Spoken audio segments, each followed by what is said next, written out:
Hello, everybody. How are ya?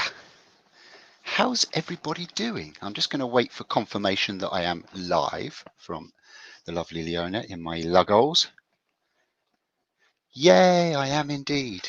How are you all? You're very welcome back to Temple Boy Turnings on this very strange Monday night. It's calm and warm and not windy, and it's not raining, which is scary. Probably means that we've got a hell of a storm on the way. That's what it normally means. The calm before the storm. So yes, you're all very welcome back. Sorry about last Monday. Had severe internet issues, as in I didn't have any. It was kind of dodgy the day before, 2 days before actually. It was kind of in and out. I had the normal kids, it's not working, yeah. And I was struggling to do bits and pieces on online as well. And it came back for a short time then, and then it just disappeared for about a day and a half.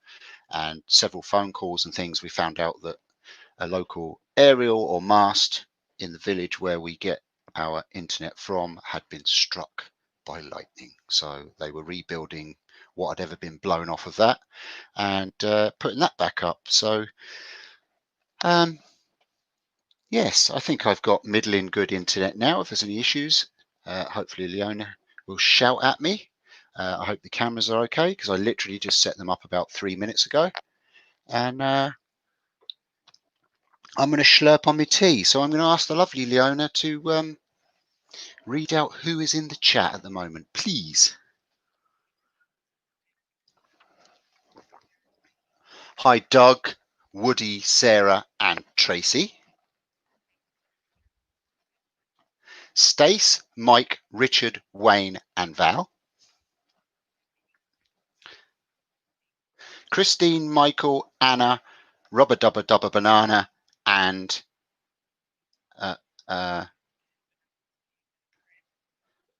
Fred, and Anna. Carole, Rob, Robert, and another Rob, Robert, 2 Roberts. Douglas, Sandy, Joseph. Barbara, hi Barbara. Becky, Colin, Mick. Jay, hi Jay. And Mr. Bear. Leona did really well there because she wrote them down. Leona was way more prepared than I was. Well, you're all very welcome. It's great to see such a brilliant crowd in tonight. So let me just go through what we're going to do. Before I do that, I just want to say thank you very much to these lovely people.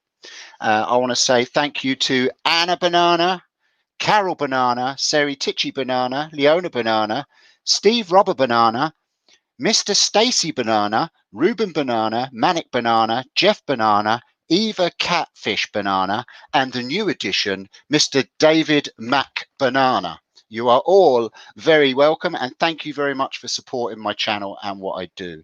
You are all awesome. Okay, so what we're going to do. Hi, Zed. How are you? Okay, right.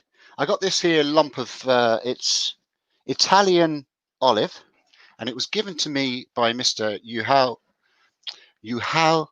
Lahav. No, Yuval Lahav. I always get his name wrong. Sorry, Yuval. I only say his name right when we're drunk and talking to each other. So this is 4 inches wide, 4 inches square, would say, and it's roughly 9 inches long, give or take a little lump out of it. Very hard, apparently. As I said, it's Italian olive, and it's been wrapped up in cling film for when was the Maker Meetup?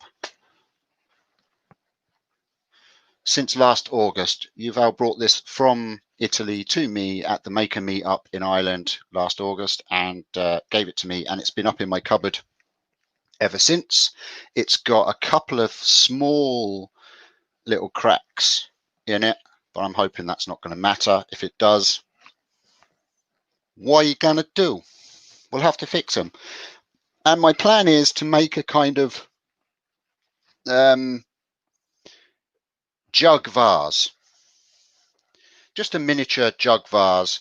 It'll be in two parts because it's going to have a long neck on it, and also I want to try and put an angle cut on the top of the neck, or on the very top of the lip. So we'll see. But to start with, I'm going to get it round and see how much we have to work with, see how it holds up getting round, and see, is it going to be workable tonight? If it's too hard and it's going to take forever and ever, then we'll just go with plan B, which is to find another lump of wood and turn something else. So I will head over to this camera for now. Hi, Karen and Steve. Very welcome. How are you? It's great to see so many new faces and returning faces as well in the chat, or people anyway. I can't see your faces. I'm not that good. Right, I'm going to do that, and then I'm going to move the overhead. I'm going to put my cup of tea over here, and we're going to stick this lump of wood. I should have had it ready, but sure, when am I ever ready, folks? I am not a battery. Right, this lump of wood, which makes a good ruler. I'm just going to get a rough center on this. Don't have to be super. Yuval said that he might pop in later if he remembers, but he did have a really good excuse to why he can't make it, or might not make it. He said, because I'm very lazy. So that's Yuval to a T. I'll turn up if I can be bothered. Hi, Wee Frog Woodcraft. You're very welcome. Thank you for joining. Fantastic. Okay, right. So we're going to lob this here because it's quite an hard bit of wood. I'm going to find the better end, and I'm going to tap my stab center into it because I'm not going to be able to push into it. Just like that.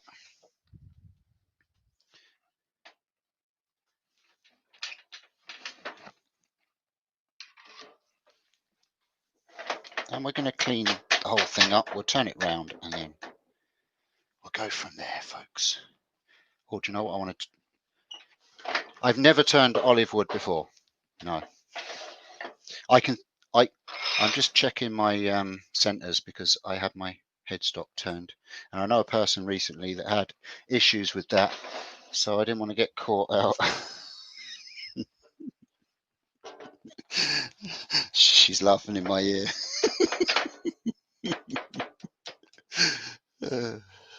Right. Yes, no, I've never turned olive before. Leona says Leona had a piece of this, the same piece of wood. Yuval gave her some. What did you turn out of yours? Oh, you had a bowl blank, yeah. And she turned a massive bowl and it exploded. That's really given me loads of confidence. Thanks for that. I'm really glad I asked that question now. Thanks. That's really boosted my confidence. Thanks.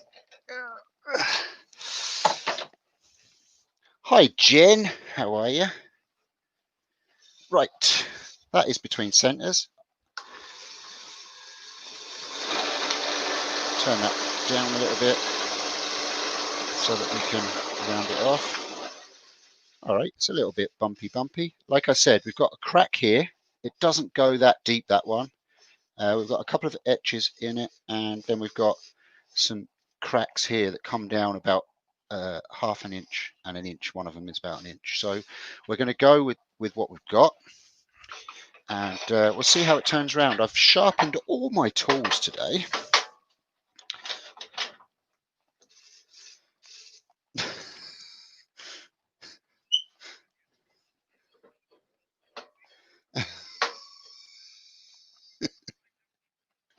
Hi, Brian. How are you? Good to see you in the chat.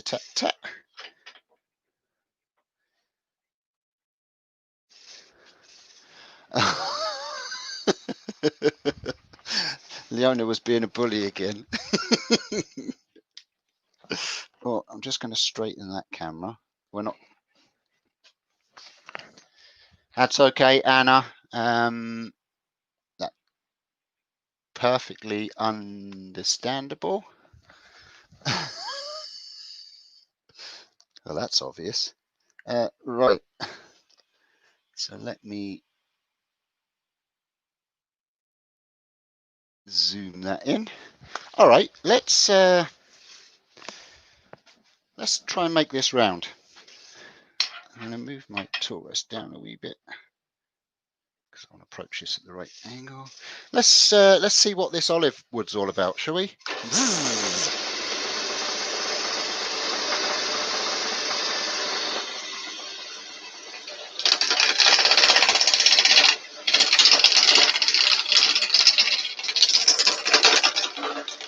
Yeah, you weren't lying. It certainly is hard.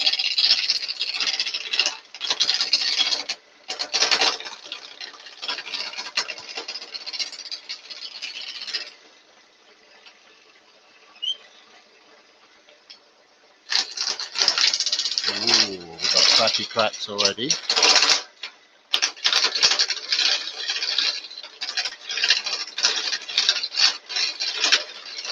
I'm going to work this bit at a time, I think. Do you know what? I'm going to use my bowl gouge, I think. It's going to be a better approach on it.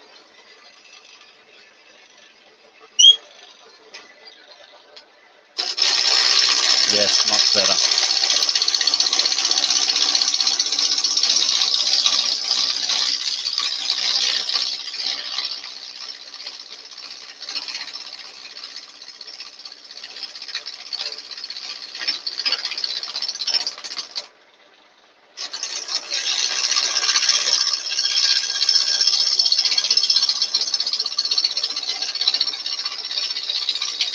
Good choice, Steve.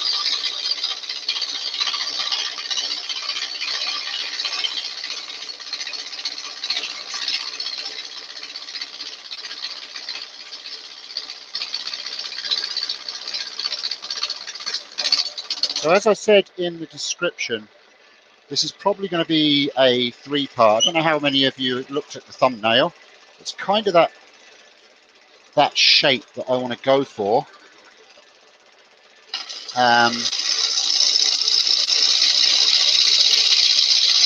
So it'll be a 3-part turn. Kind of the main belly and the bottom of it, and then it has like a long neck.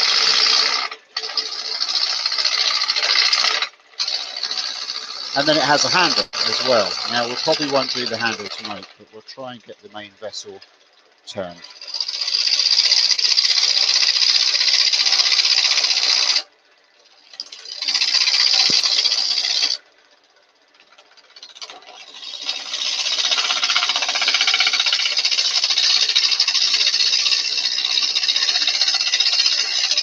This show is brought to you this evening in conjunction with CreatorKitIsland.com.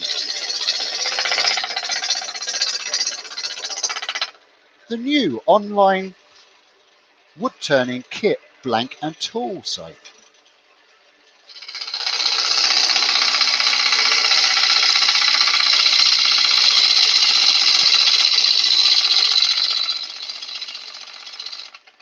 Oh, this smells so nice.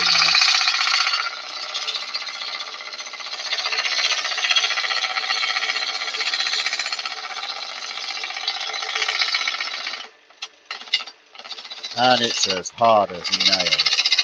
You weren't lying, you know, Leona.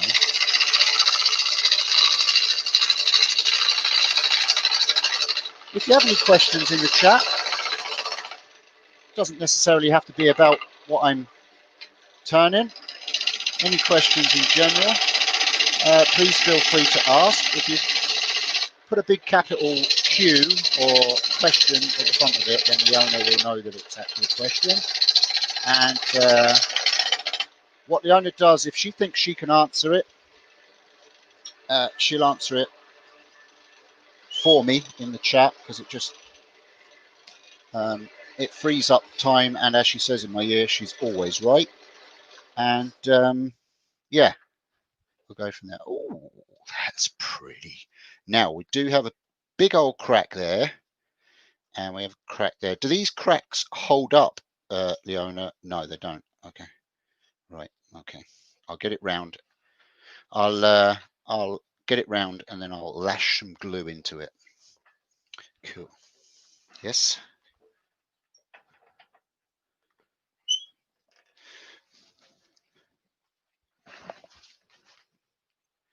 What is the meaning of life? Is it 24? Is it? I can't remember what number it was. 42. That's right. See, Leona was right again.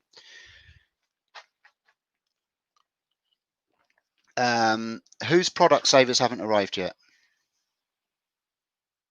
Colin's product savers haven't arrived. Okay.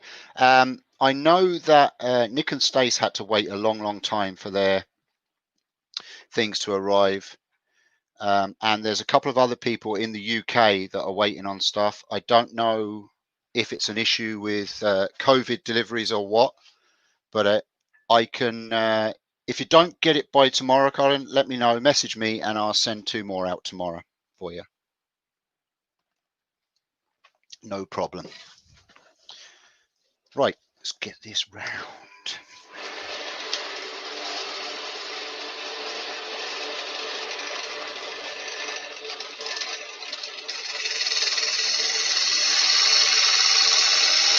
Who asked that? Mike. You're going to laugh. I was actually looking at an inflatable banana online the other day.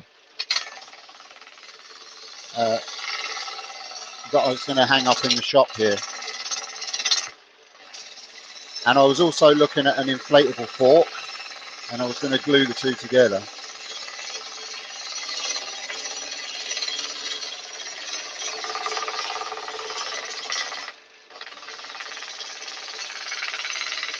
No problem, Colin.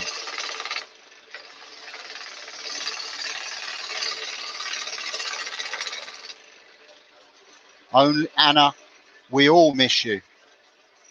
We don't see near enough of you.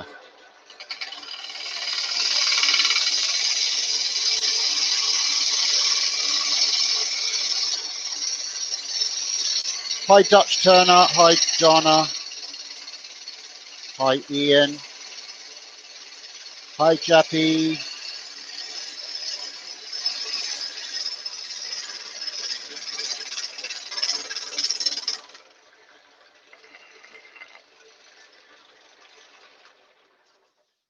All right, so we're round up at this end.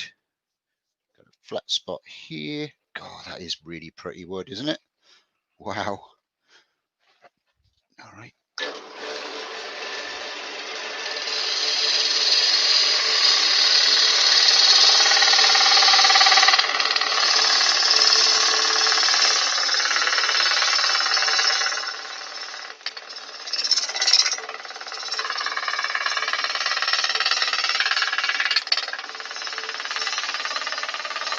Hi Debbie.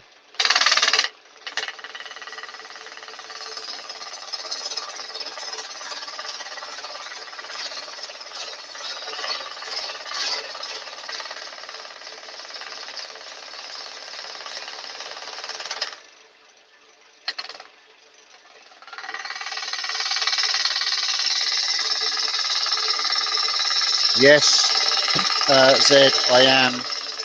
But to be honest with you, it's kind of become a feature in my videos of me kind of hand starting the lathe.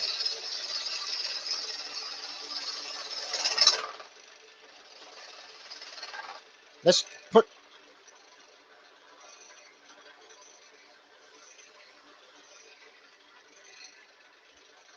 Yeah, Woody, I've limited the post. I mean, obviously, depending on weight. If it's a huge order, then I'll have to just work with whoever's ordered it from the UK. But most orders will be no more than €6 to the UK. Now, I can't guarantee. I'm going to be stocking crown tools soon. So I can't guarantee. I mean, you can get Crown tools from the UK anyway, but I can't guarantee shipping prices for overseas for the tools, obviously.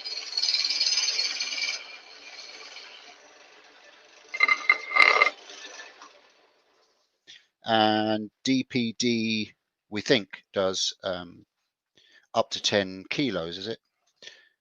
For €6, is it? So yeah, I mean, we could probably, I could probably work it, but you know, like I say, it depends on the order. All right, so I am round there. I just want to tidy it up a little bit, get a bit more speed on it, so that I can get a nice cut.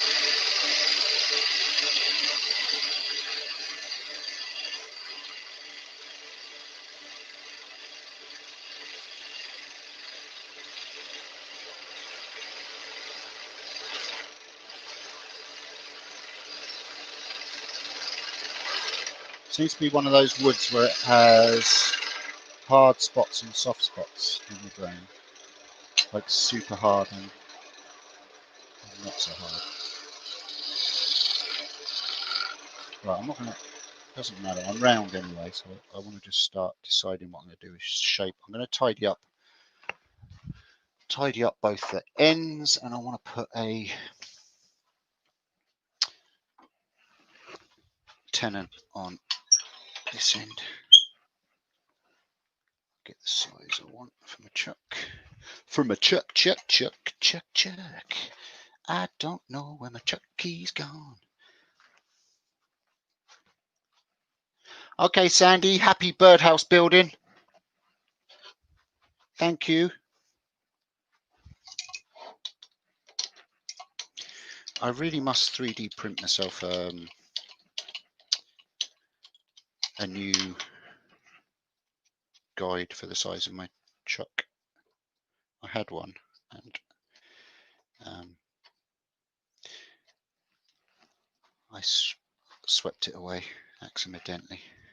Yeah, I could cut slots out of a ruler, but I want a fancy, nice 3D printed one.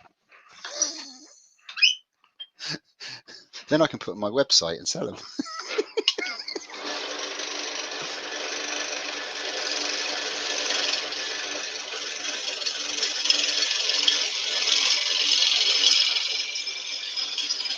Who said that? Richard.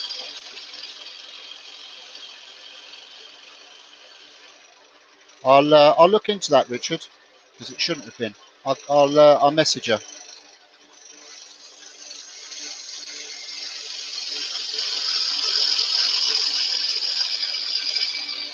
Like I said, it's a brand new site, and I work off shipping apps that are attached to the site. So I've got an on-post app and it calculates it for me, but you do have to put in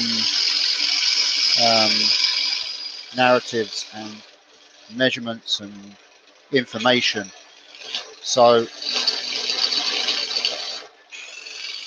I'm still getting used to that. So if there is any issues like that, it's not a problem. I'll get in touch with you and I can sort that out for you.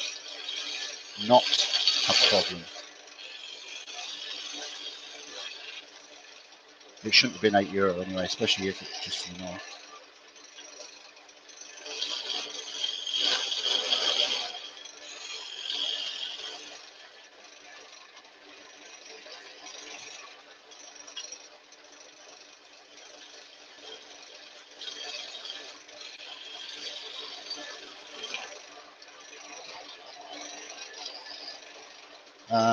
Right, so that's, yeah, so when it comes to the shipping for the site as well, I'm only making my percentage on the products. I'm not making money on the shipping, and I don't want to make money on the shipping. That's not how you do it.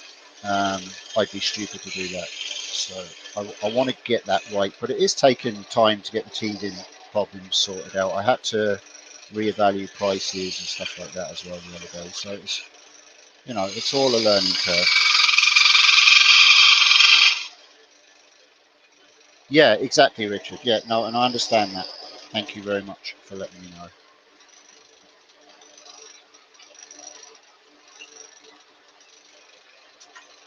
That's what I had another guy get in touch with me about a certain product the other day, and as I said to him, I'd rather have customers giving me feedback and letting me know how I can improve or what I can change to make. I'm brand new to it, and I'm learning. You know, I've got guys that are in the trade helping me and kind of giving me pointers and stuff like that, but I've had to build the website myself, and I'm learning as I go along. So it's all brand new to me. So I'm going to have some teething problems, but it's the way you deal with those problems that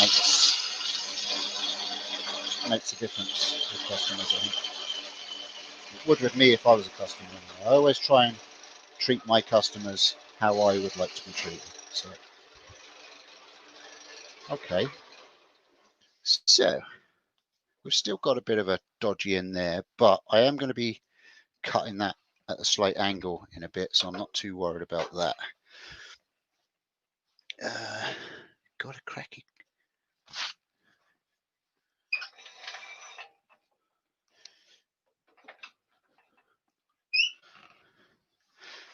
Yeah, no, the speed sizer is Chris Fisher's baby, and it's an amazing invention. There's not much you can do to improve that, and I'm not about taking people's ideas at all. I, I could probably get in touch with Axminster and see can I stock them.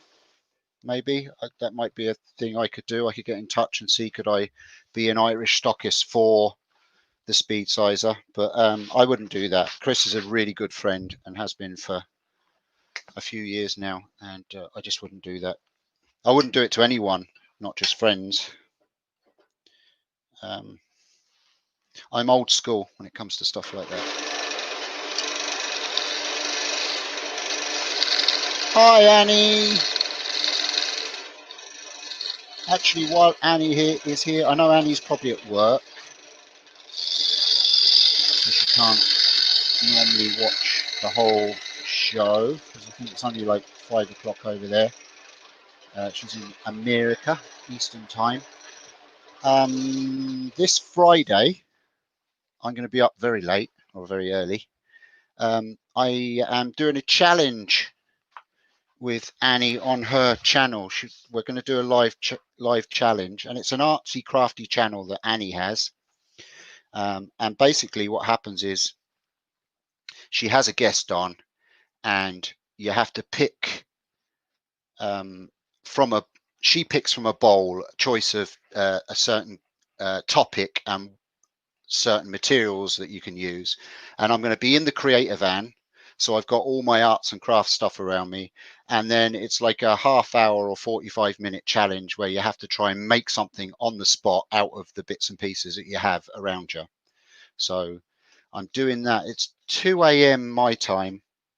I think it's, what would that be, that'd be 9 o'clock Eastern. So if you want to all come over and watch that, I know it's very early in the morning for us and people are at work and stuff, but you don't have to get up on Saturday, folks. And we can, it should be a bit of fun. There's a bunch of lunatics in there. Most of the, I know Billy Burt is normally there, Steve Coombs. Hi, Leanie. Leanie's there as well. Leanie's got a cool crafty channel too. So, come out. Thank you. So yeah, this Friday, come and watch me make an absolute fool of myself trying to go up against a crafting wizard. I know I'm done crafts and arts and things like that. It's part of my job and stuff. And I have the creator van that's been grounded, unfortunately, at the moment. I had a few people asking about that, actually. Creator van is still alive. Creator van is still very much alive. And as much as I would love to be out doing arts and crafts with kids and with adults with special needs.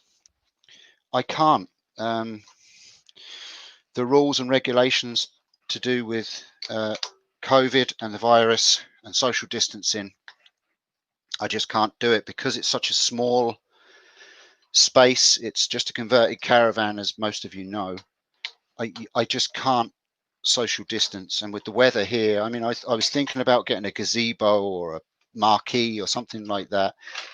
That's putting more money into the business that I'm not necessarily going to get bookings, because people are also still worried about booking stuff like that, especially when it comes to kids. So the van is there, it's ready to rock and roll whenever I can. And that's why I've set up the Creator Kits Island, because that's subsidizing the business. Basically, it's all under the one business umbrella, and it's just keeping the business alive. Because I did go on job sharing this year. I'm back to work on Thursday, my day job in the school, and because I've taken job sharing, it means that I've got a reduction in my wages, which means that I've now got to make my own. Oh yeah, it's because I moved it. Thank you, Annie. Yeah, I've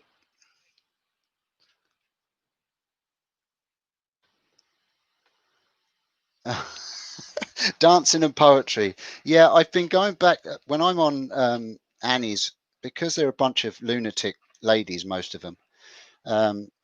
They are all completely mad and talking about crafting and stuff like that, and I wouldn't necessarily have the same.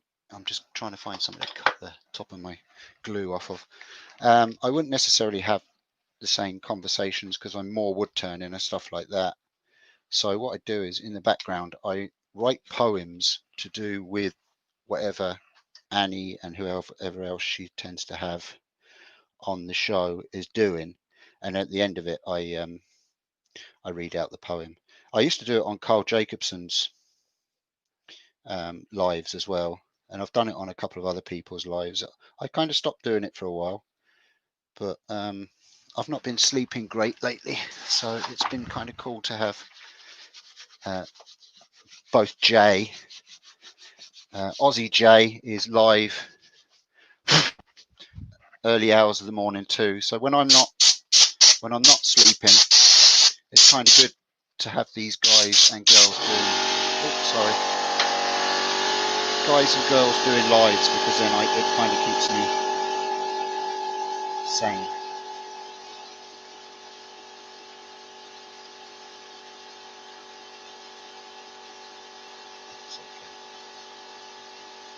In a second. No, I was just rambling on about shows and things. Thank you, Leanie. Thanks, Leanie. Leanie, there's people in this chat that get jealous if you start talking to me like that.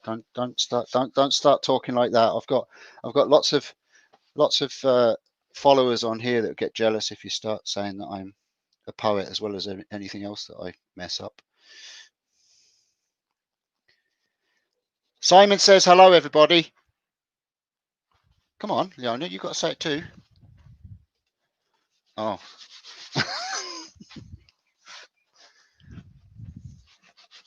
Yeah, exactly. But do you know what? The other thing is that it's different to what I usually watch, you know? And it's good to have a live where there's a bit of fun and banter in the chat too. So, you know, and it's different. It's a different show.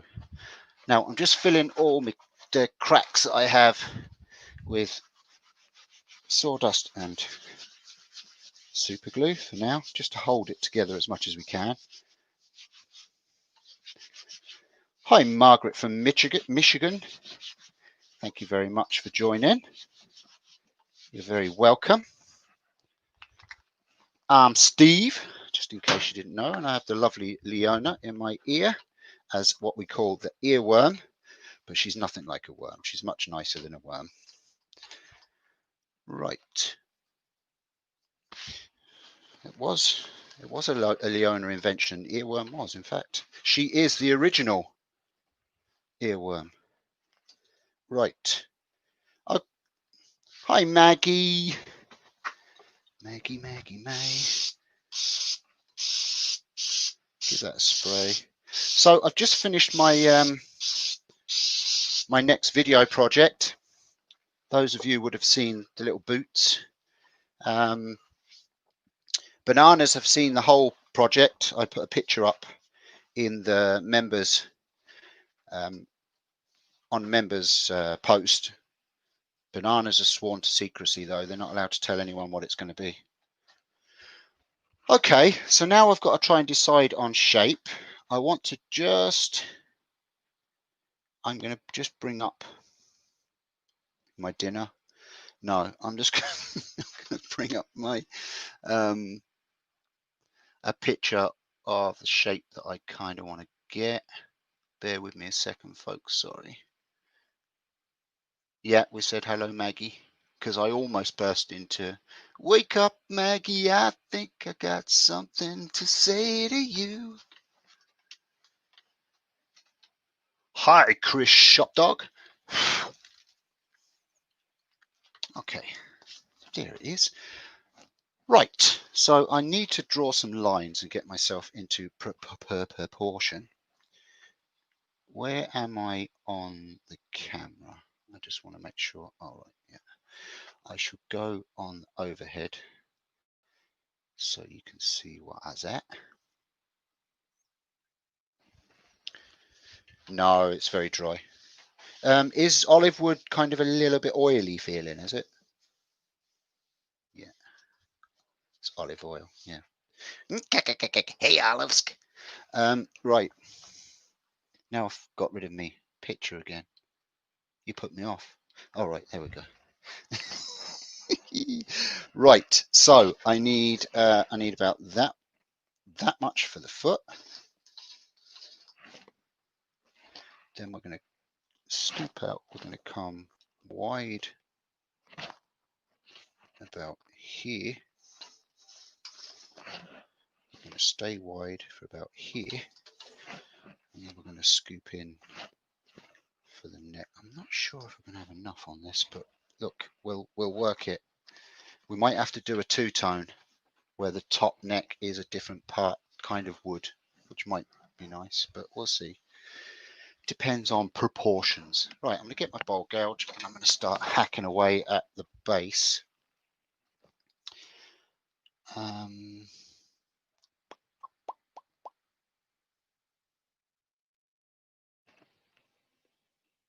you know what I'm doing? Oh, Debbie, not nice. Do you know what? I'm going to cut it in half first. I'm going to cut it in half because then I know I can work to my proportions then.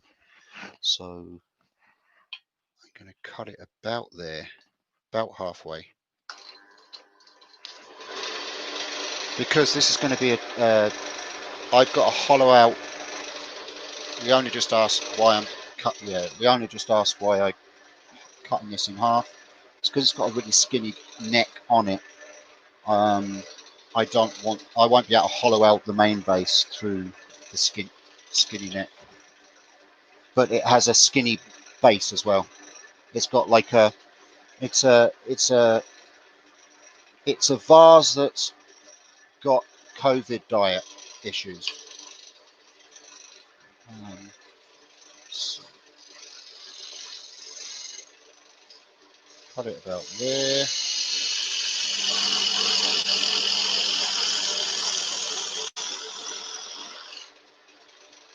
And when you're using a parting tool, it's always good to do a relief cut.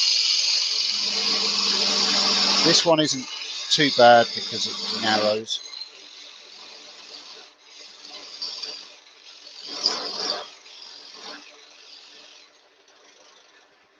claret jug shape. Is that what it's called? And do you know what I need to do as well?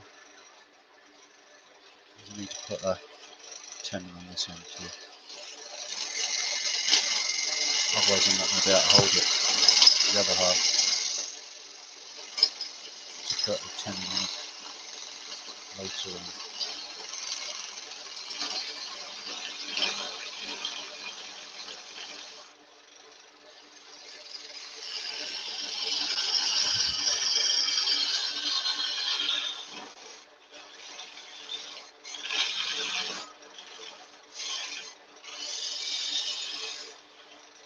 So what is everybody working on in their workshops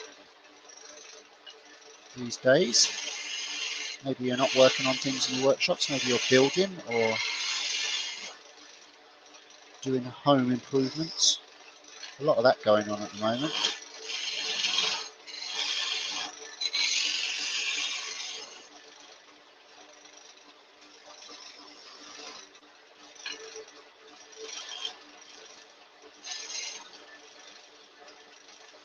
Yeah, Leona made an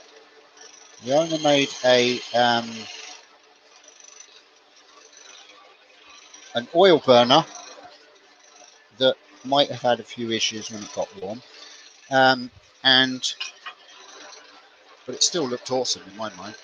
And she also did her first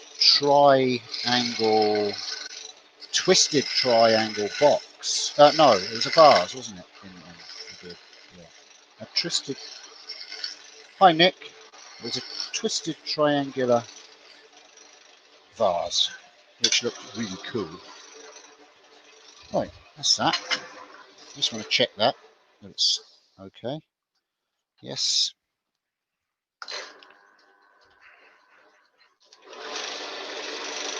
Excellent, Rob. Look forward to seeing that. Not going to lie though, I don't envy you working with Purple Heart.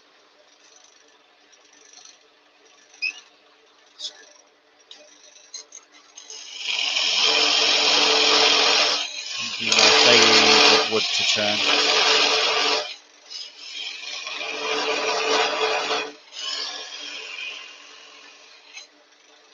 Oh, it's really oily in the middle. Cool, Brian. Machinist tool cabinet. Good man. It's never good to have a wobbly workbench, Colin.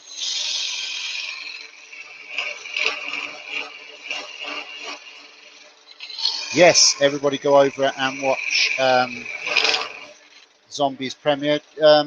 Zombie, do you have it up already? Because if you have, maybe Leona will go find it and stick a link in the chat for me for people to go and sub and to stick a reminder on.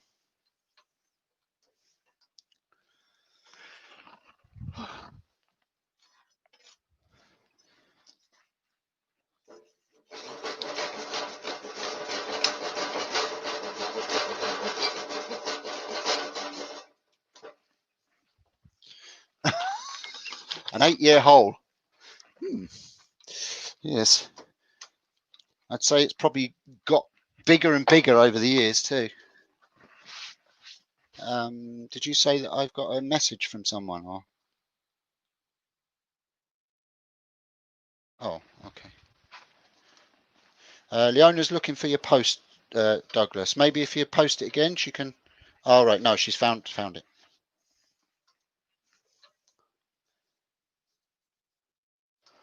Ah, yes.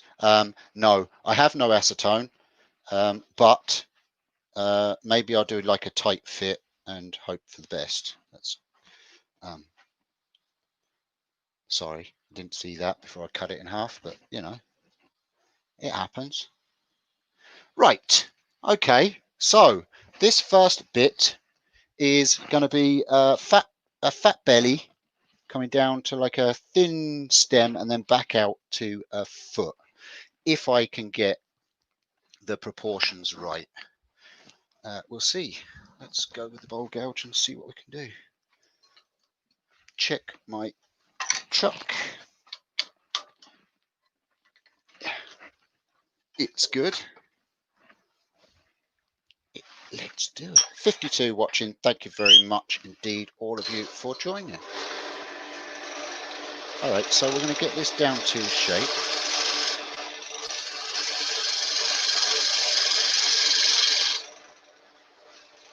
And I'm going to start going straight away and taking the middle out of this.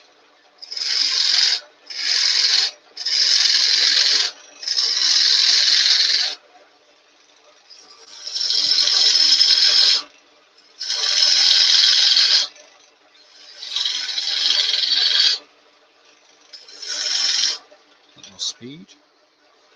Seems to cut well with speed.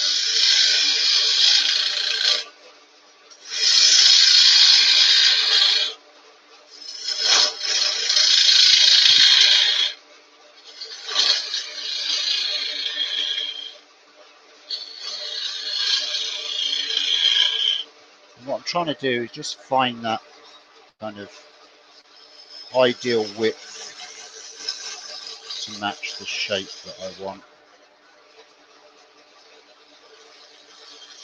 See you, Tracy. See you, Zed. Thank you very much for dropping in.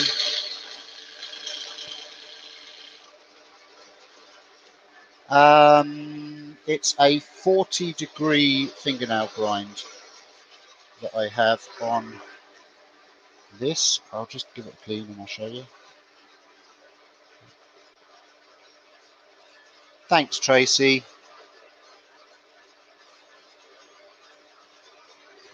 So this is the grind that I have. I don't know if that's going to show. So it's a 40-degree grind. And it's a fingernail, and I love it.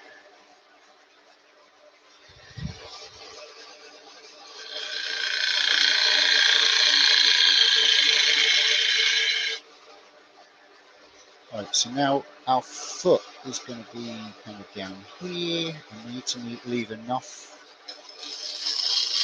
that I can card it off.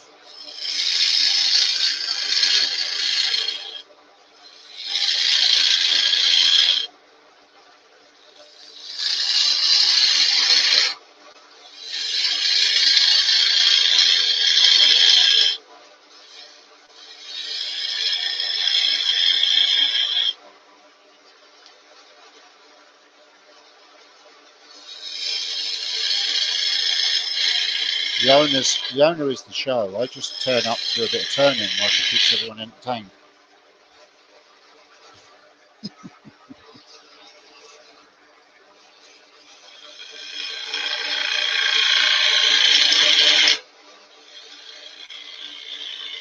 Oh, it smells really nice.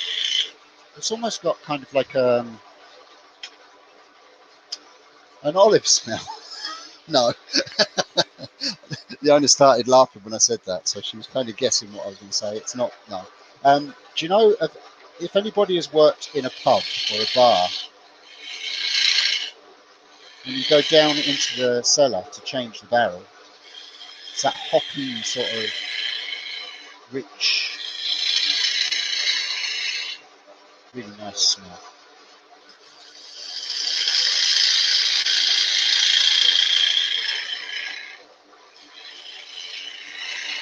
Unless, of course, you're in the corner where all the bottles are thrown into that big plastic barrel with wheels. That stinks horrible. Hey, Shay. How are you?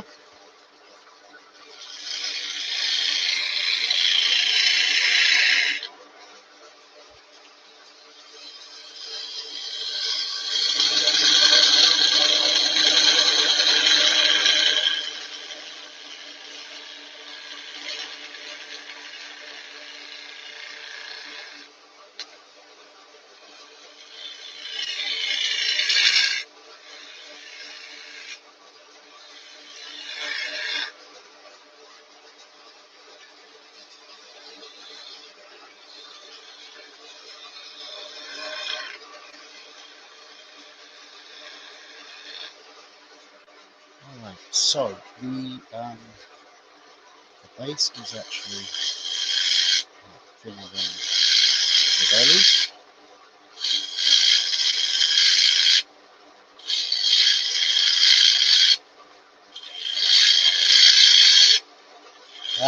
If Leona does have nail varnish remover that I can borrow, it's going to take a couple of days to get to me, Douglas, because she's the other side of the country.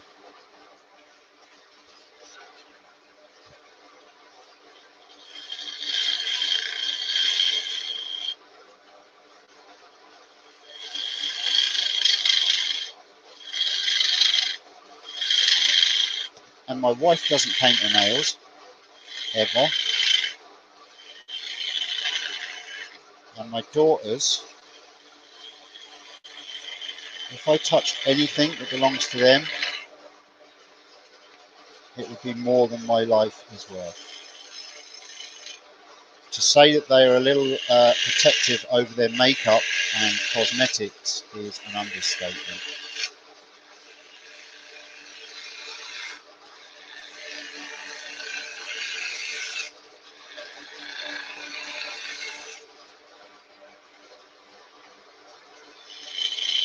I use acrylic paint to paint my nails. I'm a cheapskate when it comes to man makeup and cosmetics.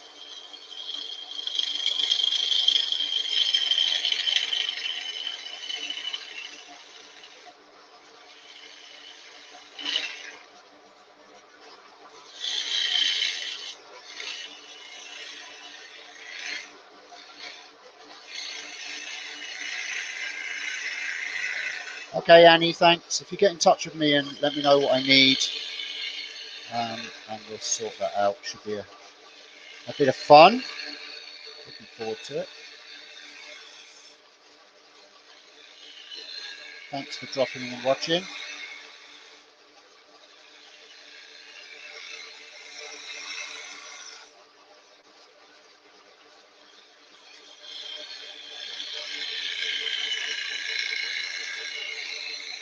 Yeah, I used banana yellow for my nails. Right, I need to get a reference to where I'm going to be parting this off. I'm going to be parting that off around about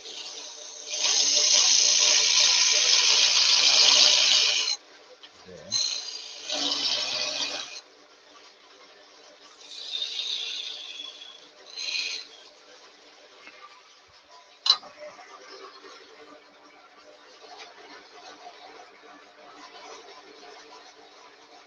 So, I might have to get my spindle gouge on this in a second. It's a little bit easier to control.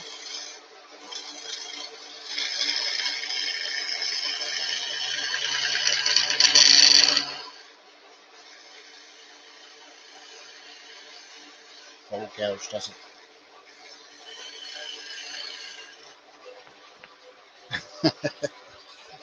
My kids would know.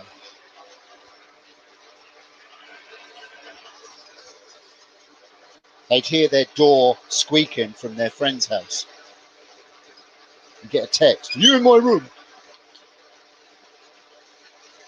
No, but I'm in the room that you sleep in. It belongs to me.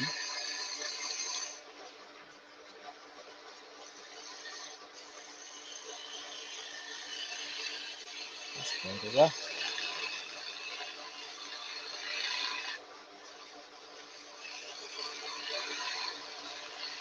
The way the flute is designed and the cutting edge is designed on the spindle gouge, you can just get that tight cut a lot better than you would with a bowl gouge.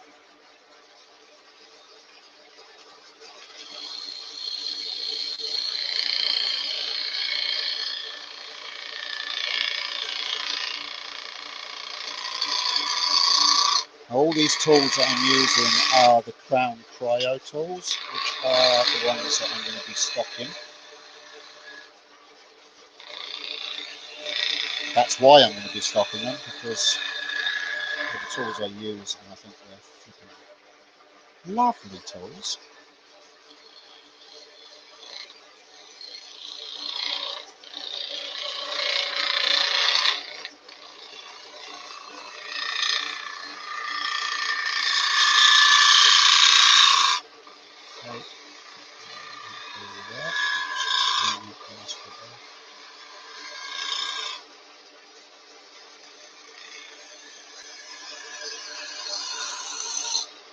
Never go uphill, or try not to go uphill when you cut, because that's when you're going to get into trouble with getting the ring caught on the waste wood. The wood that's larger than the area that you're working in. And also the tip can dig in.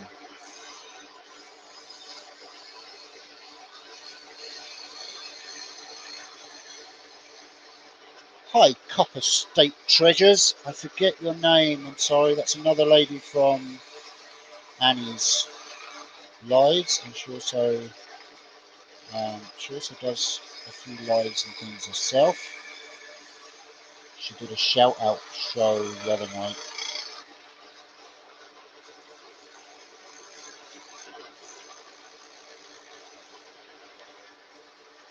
Okay.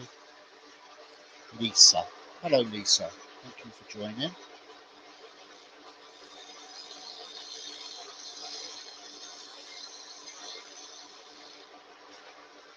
All right, see what that looks like. Oh, that's pretty.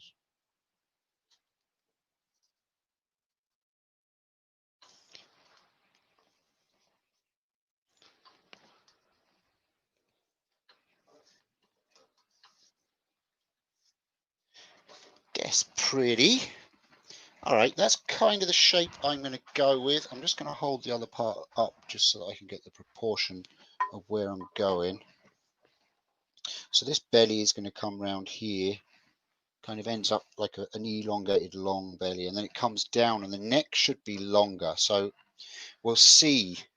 What I might end up doing is doing the rest of the belly and coming round and hollowing out this half and that half, gluing them together, and then maybe doing a dark neck coming from it. Might look nice. Maybe in the ivory. What do you think, Leona? That ivory blank might be nice. Not ivory. Ebony might be nice. The ebony resin neck coming off of it might be nice. I might go with that. Right, so let's get to hollowing. I'm going to just move this camera over here, and then I can get that switched on so you can watch me hollow. I am going to swing my headstock out so I can get to it. Hi, Klondike Craftsman, is it? And bye-bye, Becky. Thank you very much for joining. Was it Becky that said she's in the caravan? Oh, that was Debbie. Okay. I get my Debbie's and Becky's mixed up. Right. There we go. Down. Let me change the camera view for you folks.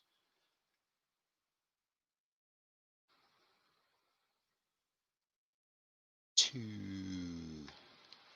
that one.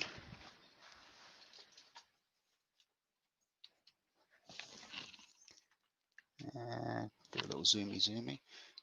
As you can see, I have my shed in my shed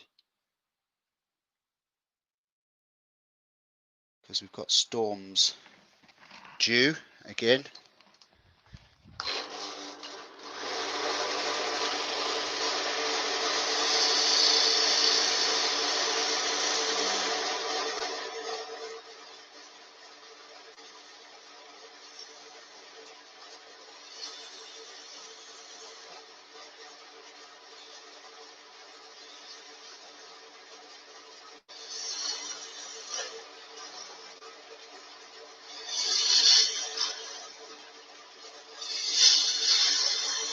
Okay, Leanie, thank you very much for joining. Have a good day at work, evening, afternoon.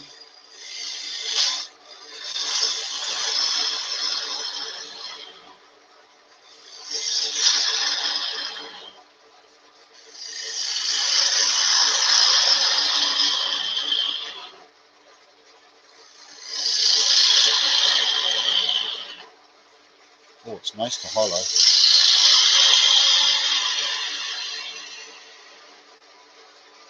It's actually a really nice wood to turn once you get into it.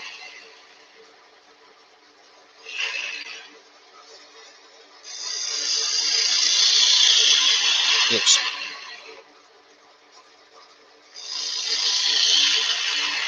thanks, Lisa.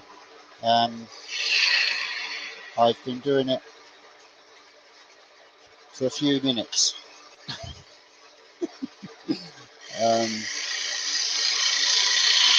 To be honest with you, it's one of those hobbies where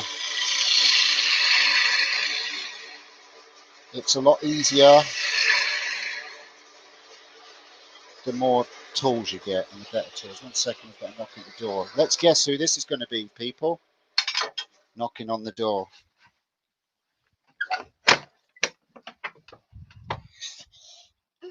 What have you done?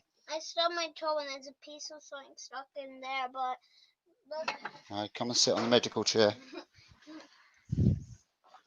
Robbie has a medical injury at the moment. Just 1 second while I sort him out. I'm so sore. I don't want anyone to touch it. Show me. I don't know what it is. Do you want to try and squeeze it out yourself while I hold your foot there? It's like a little red thing. Right, let me see. No. What did you bang it on something, did you? No. This is just a bad night. Please stop. Oh, you're being really brave. Is this on video? Yeah, everyone's looking at you. You've got 460 people watching you. Oh damn it! Don't tell me that. Sorry. Ow! This is sore. Don't look at me. There you go. That just popped out. It was just like it was like a little thorn there. Well done. You were really brave. Do you want a hug? Well done. Bye-bye. I also stubbed my toe at the kitchen door. Well, you're a doofus. Do you know why that happened? Why? What haven't you got on your feet? What? What haven't you got on your feet? Shoes. Yeah. See ya. Hey, get mummy to wash that and put some antiseptic on it. Good boy. Sorry about that, folks. Our house, the kids tend to come to Dad when they have something like that for two reasons. Mum's very squeamish when it comes to any kind of blood or anything like that. And I'm the one with the medical qualifications. So, are you still there? Oh, good. Okay, I thought I'd lost you. Right, I should continue with the live. Sorry about that, folks. It wouldn't be a live without Robbie's debut, would it?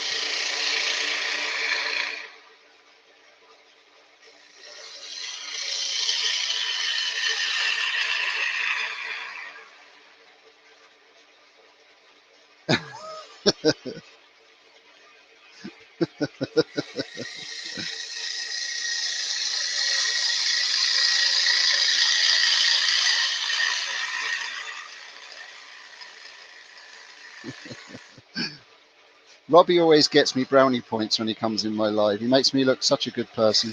I'm an absolute arsehole normally, but Robbie makes me look good.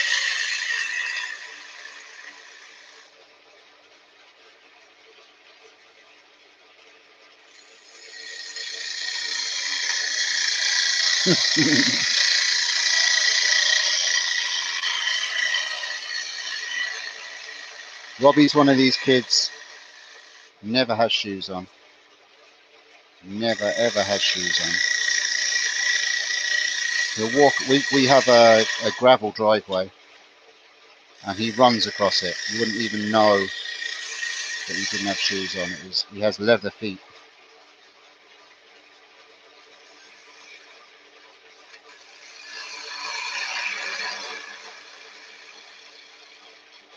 It's a bit dark in there, I'm afraid, folks. Sorry. I have my light.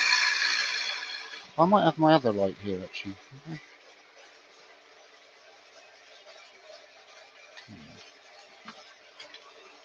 I think this light's a little bit yellow. Is the light okay on it? It's a bit dark, isn't it?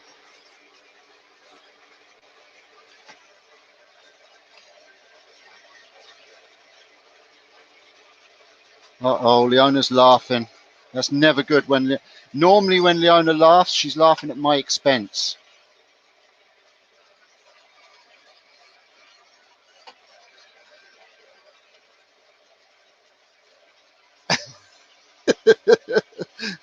I tell you, Robbie cost me a fortune. He's a very expensive actor.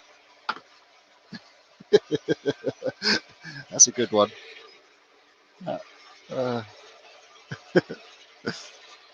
I don't know if that's helped any. It's not a great light, that one. My bright light I have set up on my 3D printer at the moment.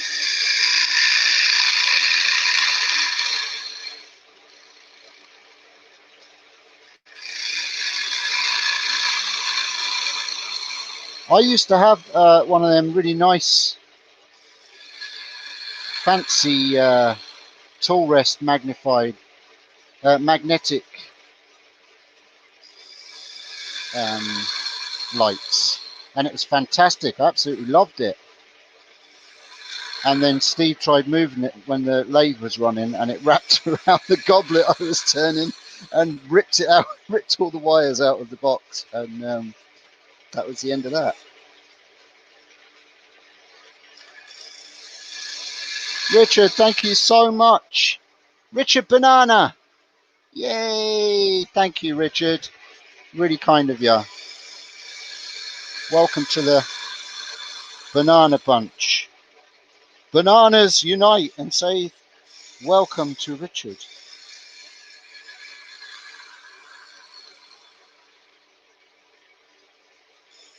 So I'm going down into the stem as well with this as much as I can, just to take a bit of weight out of the whole piece, because it's going to be quite tall.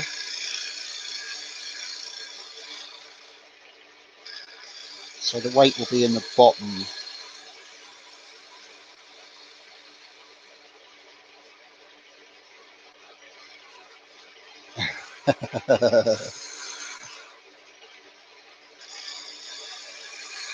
Hi Darren.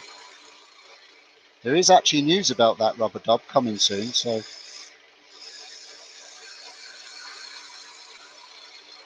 I got to put it together first. So.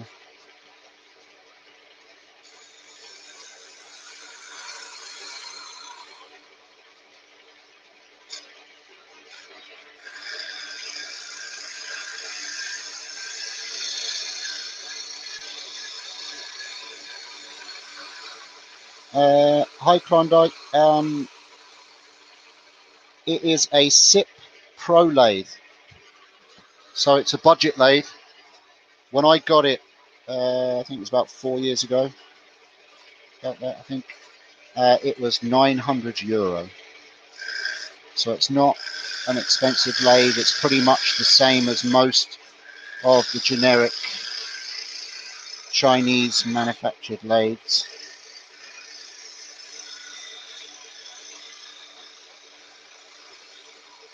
Someone's knocking at my door.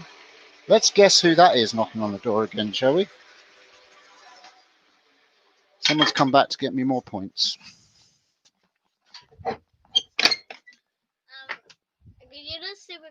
Oh, don't bring that in, because the people can't see it. Because it's a surprise. It's the video. Oh, but can you at least glue it? Yeah, good boy. But can you at least glue it? Yeah, if you leave it in the kitchen, I'll do that. That's no problem. Do you want a cup of tea? Oh, I'd love a cup of tea, Robbie, please. Yeah. And another thing. Another thing. Oh no! Don't bring that in. Don't spoil the video. Now go on, bring it in. Good boy. Now, good lad. Still no shoes. Oh, he nearly spoilt the video there. Woo! The thing I made for the video is now Robbie's, and he is super, super, super, super, super proud of it. He wanted to share it with everyone, but yes.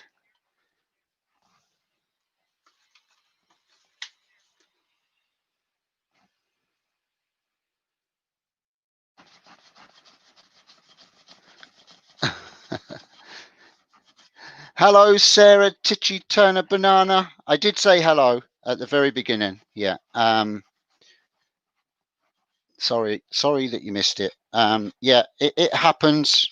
So a lot of the time there'd be 30 or 40 people in the chat just as I start, and we rattle through the names quite quick. And I have had a couple of people kind of come back to me and say, "Oh, you didn't say hello to me." And most of the time, I do. It's just that people miss it, or occasionally the mic will drop out and it won't be heard, or different things like that. But we really, Leona tries absolute hardest. She actually wrote everybody's name down this evening to make sure she got everybody. And if I do miss someone, it's never intentional. It really isn't. It's a lot of the time. A lot of the time, Leona will say the name and I won't even hear it because I'm a deaf lugs. Right, Hi, Bobby. Right, I've just got a little bit there that I want to get rid of. I have got a crack starting to, well, I think it's a crack that was there that is just opening up a little bit. So I'm just going to clean this last little bit here, and I'm happy enough with how hollow that is. And then I'm going to put some super glue in there, and then we'll do a little bit of sanding. Everyone loves sanding.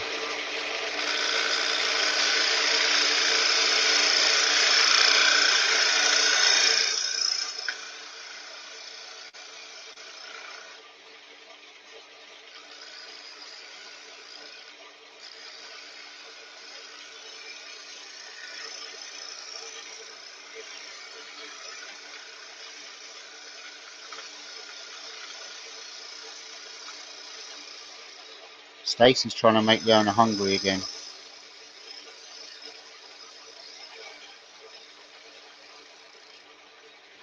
I've never been able to find the chicken's balls, to be honest with you.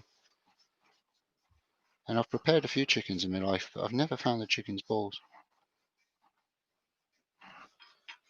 There we go. I'm happy with that. Well done, Steve. Thanks. No, I'm talking to me. Not. I was talking to myself. I wasn't giving out to you. Jesus, she's just after ripping my ears off. Oh my goodness. Oh look, my tea went cold. Do you know what? Really, Robbie's getting a new one, but that probably won't happen. He probably wanted just to get brownie points. But the good thing is that in this workshop is that I've got my glass kiln here, but I can put my cup of tea in the glass kiln here, which is actually really a microwave, and I can go. Oh no, how long? Oh yeah, I'll go 30 seconds start, and I can warm my cup of tea up in my microwave. Right.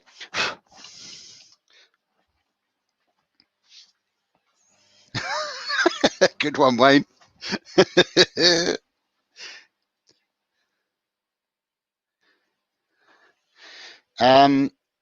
Banana fritters. I've not had banana fritters. I've had pineapple fritters. I love pineapple fritters.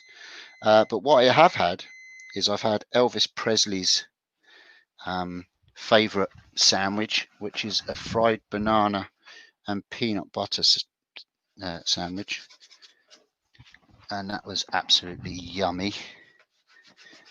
And I actually ate that in Sun Studio, well, in the little cafe next door to Sun Studios in Memphis. Me and Elvis go way back, like, you know.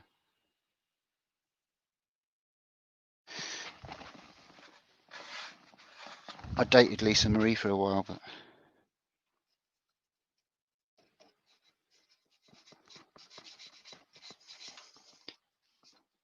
she said something nasty to Robbie, so I had to dump her. Right. I'm just doing little repairs here on cracks. Again, Leona was right. It does do a lot of moving and cracking and doing things. So they're just little hairline cracks, but I want to just make sure that I get them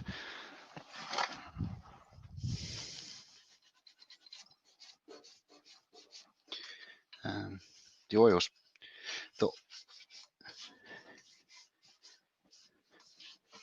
Ah, very cool. Some would say that my daughter was named after Lisa Marie. It's not true, but as coincidence has it, hold on. Let me get my tea. As coincidence has it, my daughter was born on the 16th of August, which is the anniversary of the passing of the king of rock and roll. And we called her Lisa, not realizing that that was the date at the time. And then, of course, the whole of her life, she's been, oh, you're named after Lisa Marie. No, I'm not. Oh, my dad's a fan, but he wasn't kind enough to name me after someone famous. Right. Let me. No, I'm still waiting on my hip replacement. Elvis was actually going to pay for my hip replacement, but he went and bloody died on me, so I wasn't able to get it done.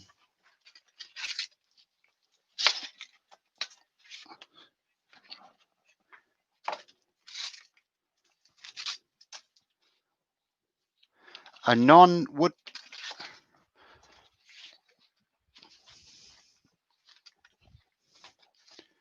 A voiceover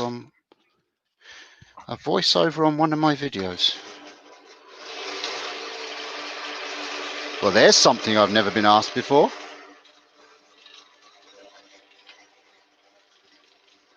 Will it be like that? What's his name?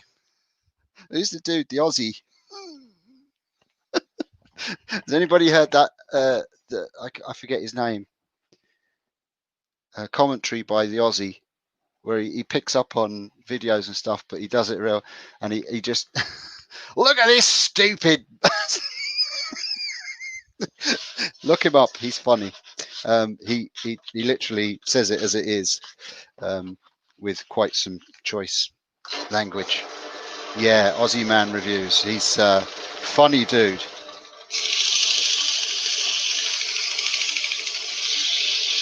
Okay. Do an Elvis impression. A second.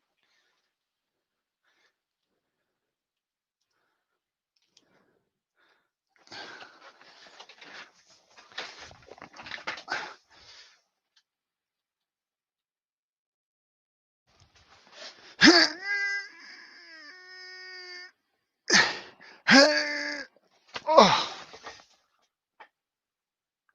Baby. There you go. That's my best Elvis impression.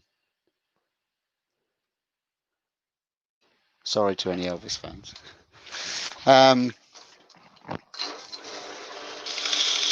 Oh, he fell forward, did he?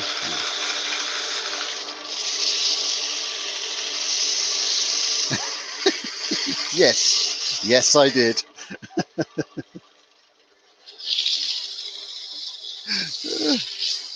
Everybody has a toilet next to their lathe, no?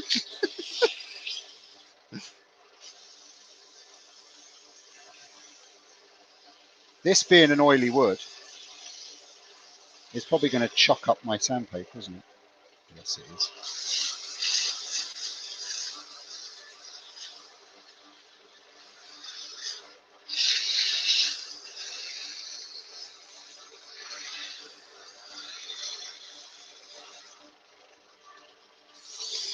Yeah, I just had a long day. Yeah.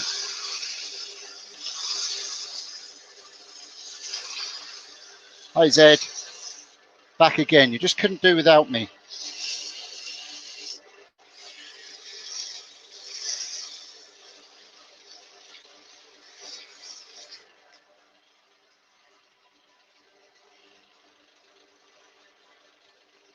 Oh dear, tea doesn't taste the same the second time then.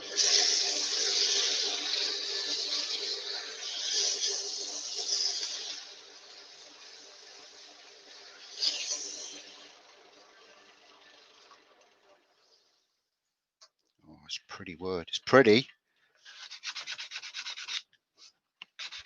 Seems to be quite easily sanded too, which is. Now I don't.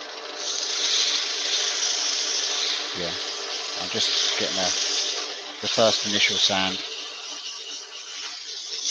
I don't have to sand the inside. I'm just going to give it a rough sanding, but you're not going to be able to get your fingers in there anyway. It's just literally to take out a little bit of the weight. But also it's a vase. Not that it'll be used for putting water into it. Mind you, with it being an oily wood, will it naturally hold water? Yeah.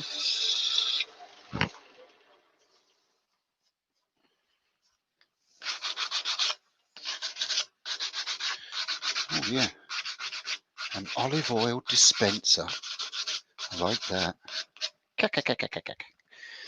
All right, so that's that bit for now.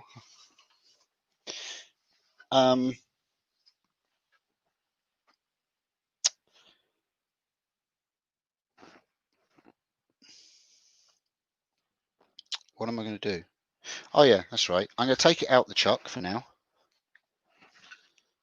And I'm going to mark where my number 1 is. Number 1 there. There. And there. Make sure that looks like a number 1. Right. I'll take that out of the chuck and we'll stick the other half in.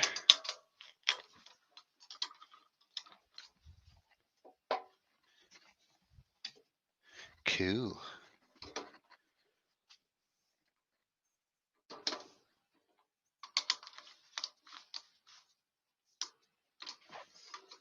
Ooh, that's wobbly. That didn't go in there properly now, did it? I got a nubbity nub that I've got to just take off. 1 second. An uneven nubbity nub. Jesus, the skew just attacked me. No need for that. Excuse me.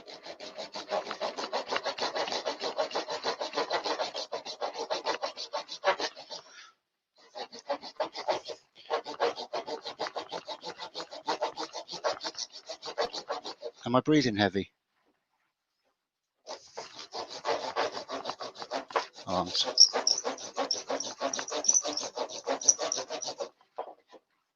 I thought I was on the wrong show there with the heavy breathing.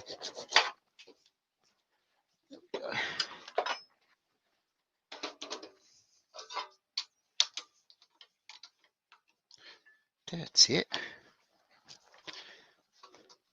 That's better, huh? Right. So, I gotta do a bit of a mortise and tenon jobby here because I've got to put a little tenon on this. So I will take a size inside of this.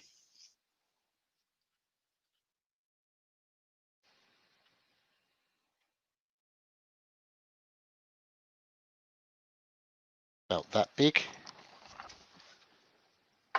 And get leave that upside down there because guaranteed I'm going to knock that off. And excuse me, I didn't mean to sniff in your ear there. I thought I was going to sneeze. You're nearly afraid to sneeze or anything nowadays.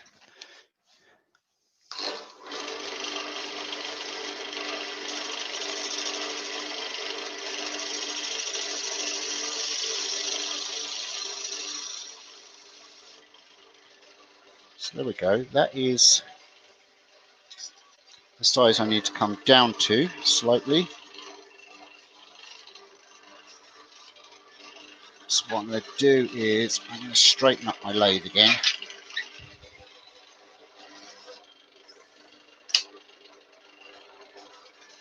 And I'm going to tack it from the side with the parting tool just until we get it to fit, and then we can go from there.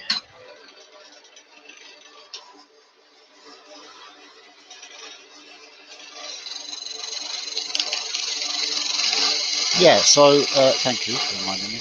anyone that just came in, I am attempting, now it's not going super to plan, if I'm honest, but I am attempting to create a, it was going to be a 3-piece, it's now probably going to be a 4-piece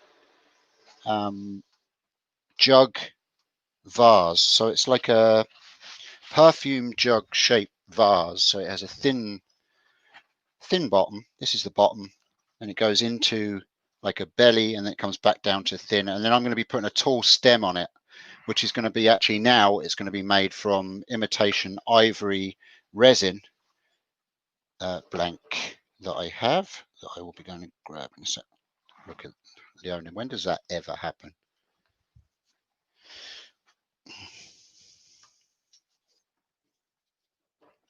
Kind of fits straight away. That's almost scared me now, because I'm never that good. Right, just needs just slightly touching up, and then I can pop that in.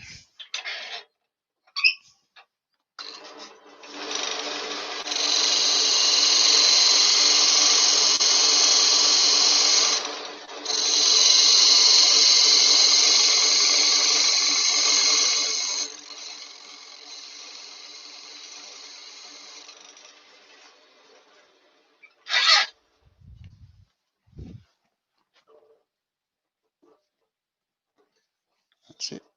It's a nice fit. Lovely. That'll work. All right. I'm going to put that together now. Just friction. Bring the tailstock up, and we'll get the shape again on the outside.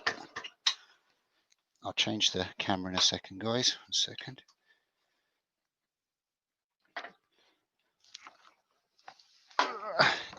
Oh, ow. Are you still there? I just pulled the lead. No. Nearly pulled my ear off.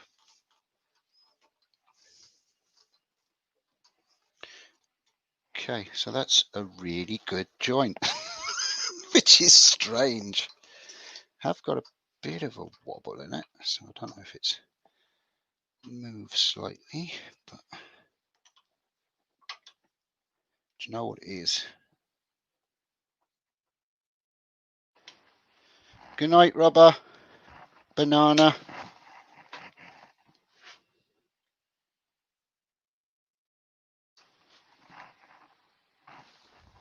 Thank you very much for watching. Have a good day tomorrow, bud.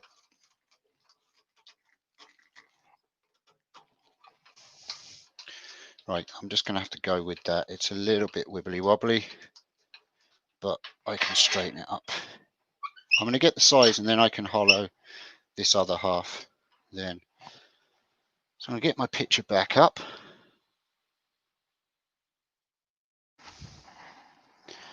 And let's go for it. Let's see what that's like.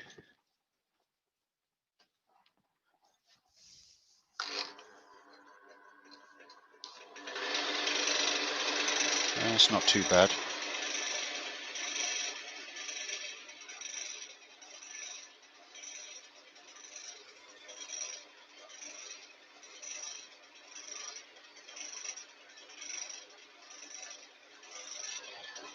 It's really struggling tonight, that camera.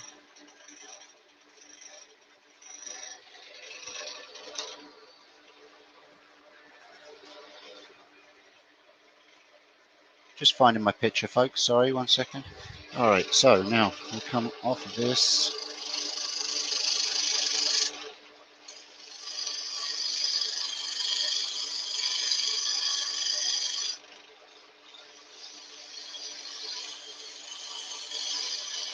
I'm not going to do the final cut there until I've got my basic shape. Left a little bit of a ridge there. I'll take some of this rough stuff. Do you know what? I might get it with this piece, actually.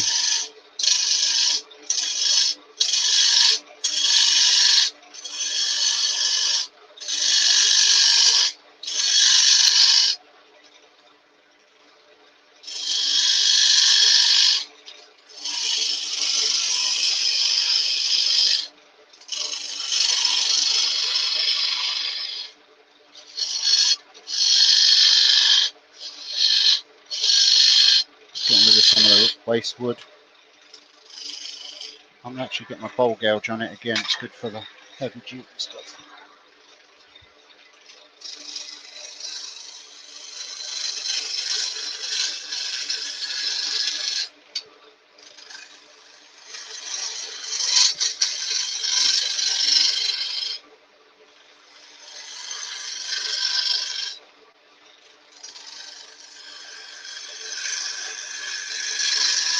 So this one isn't quite as long as the bottom one. It kind of comes at a steeper.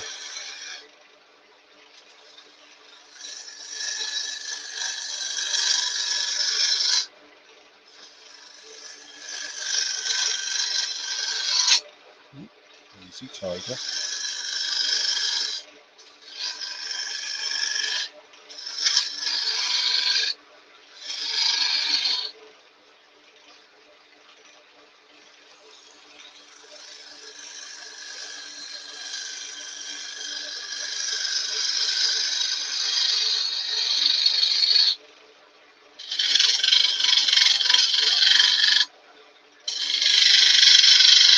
And again, just getting rid of all the waste wood and trying to get the size neck that I want. I think this is actually going to work out. It's very hard to see that it was going to be the right proportions, but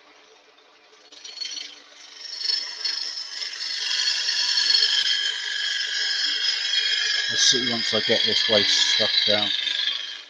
Am I still live? Oh, phew. I thought I'd gone super quiet. Oh no, that's alright. It's just I got something flash up on the screen, and normally when that happens, it means that I've got issues with the feed. It's like a warning, you know.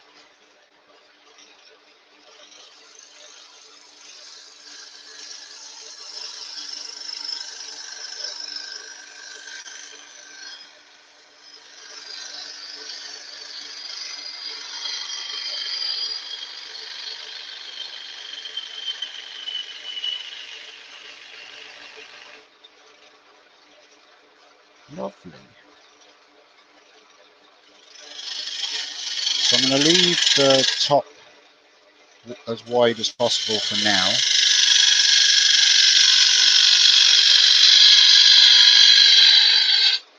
What I might do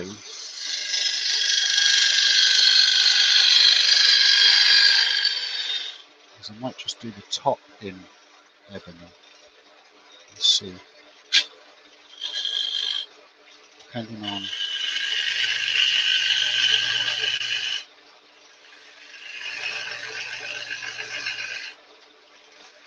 See you, Colin.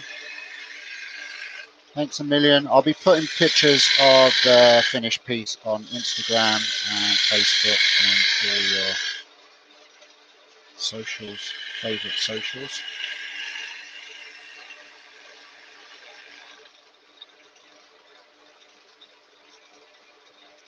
I'm actually looking at it. It's looking better that this is the bottom and that's the top.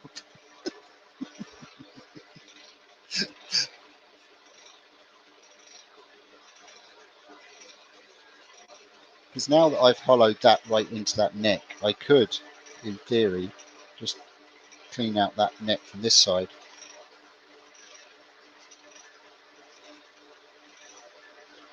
I wanted it a bit longer though. I wanted the stem to be kind of have more length to it.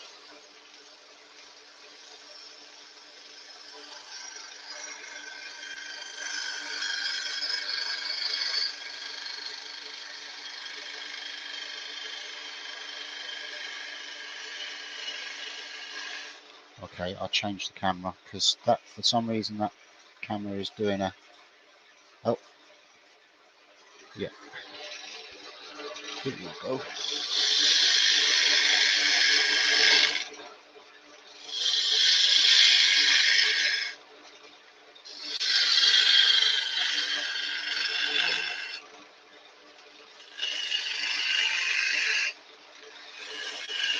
I just like the overhead because it shows the the tool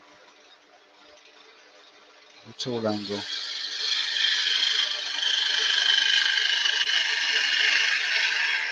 Hi Ruben Banana.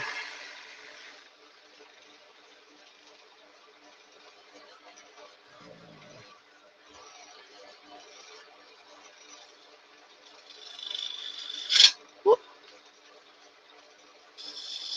That, ladies and gentlemen, was a catch. I presented the tool really wrong.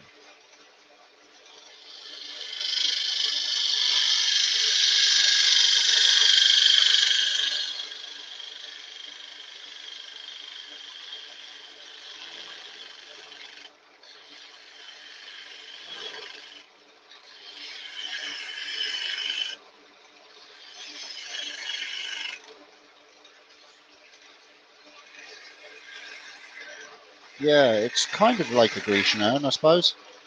It's supposed to be. Oh, it is really nice wood though. It's supposed to be a jug vase, so it's supposed to have like a long neck. And I think what I am going to do is I'm going to bring this right down, and I am going to add the ebony top to it. I think it will look nice with a long ebony neck put on it, because I haven't got the length that I wanted. So it's going to be olive. The main part of it's all going to be olive, and then we'll have an ebony.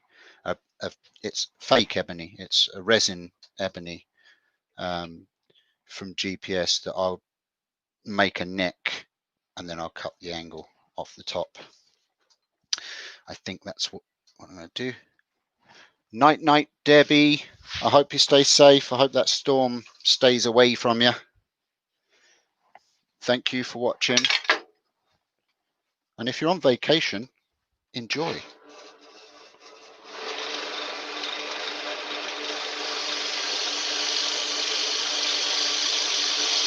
Yeah, it's a common ailment for most men, Rob, unfortunately. Hey, what are you going to do? You know, there's nothing you can do.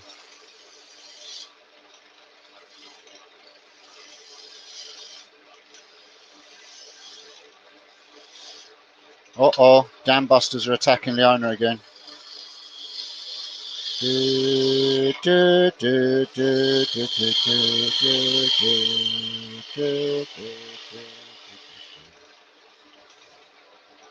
Okay, boys, chocks away.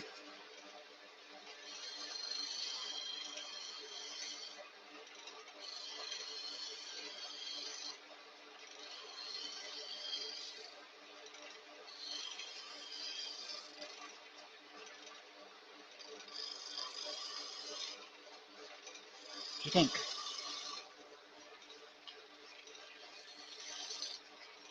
Okay, you have that power.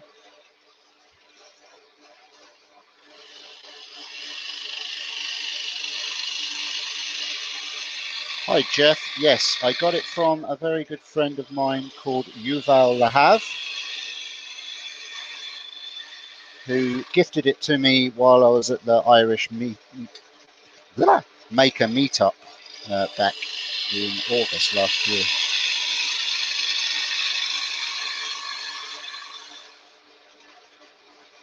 It's very hard got. In fact, I have a man that keeps emailing me trying to sell me it for ridiculous amounts of money.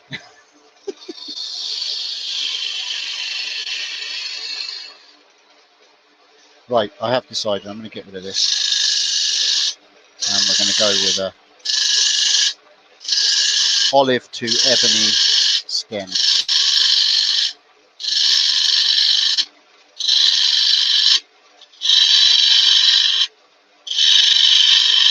See you, Jappy. Thank you very much for watching.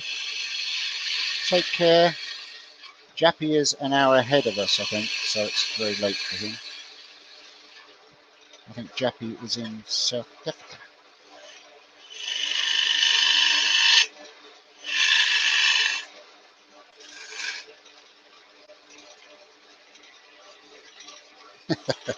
La la la la la la la. Love the Banana Bunch back in the day.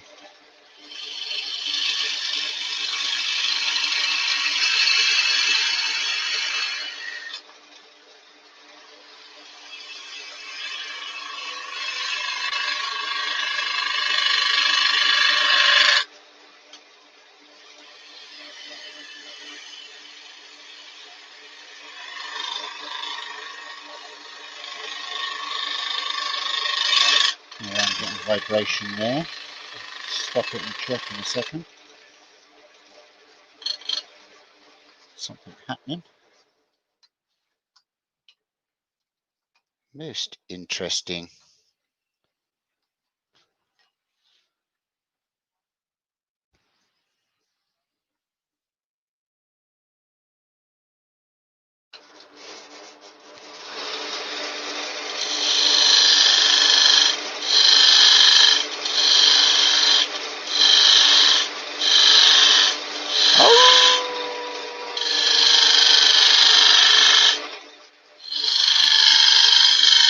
Oh, this bit smells really nice.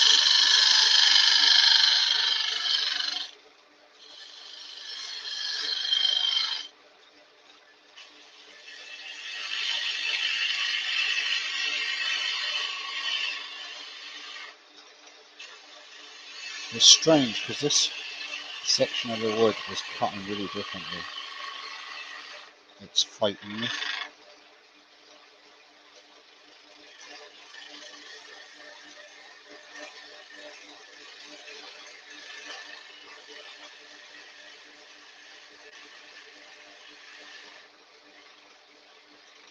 I think Jay was in earlier.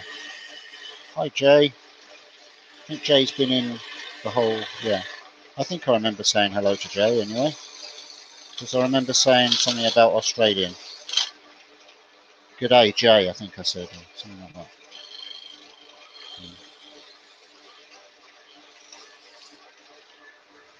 Name's not on the list, you're not coming in.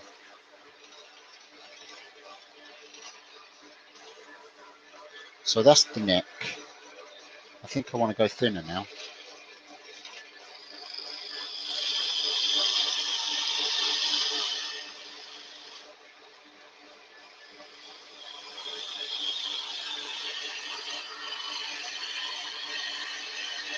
Oh, let me try and think of Banana song. Don't tell me. I'll try and think of Banana song.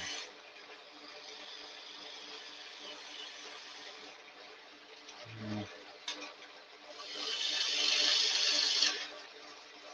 Oh, these are playing as well. This one.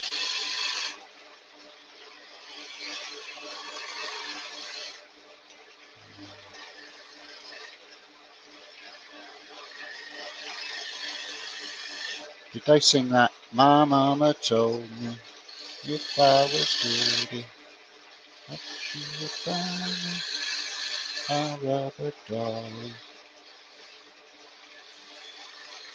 Oh yeah. Robert De Niro's waiting, talking it down. Oh, that's the one I was trying to think of.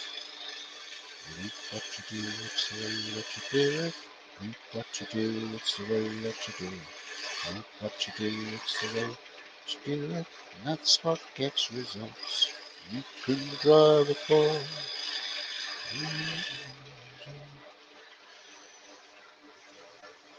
Well, there you go. That's kind of the shape that I was heading for. Only I wanted to come up here a bit more. So what we're going to do is we're going to have to come from this stem and go with like a dark black top. And I think that looked nice actually. So it's just a bit of sandy sand there. I need to just work on the bottom and then hollow this bit out. So I think I'll do the hollow in now while I've got the rough shape.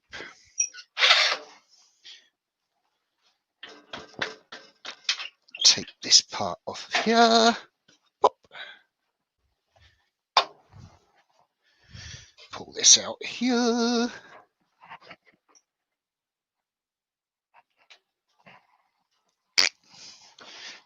cameras to here.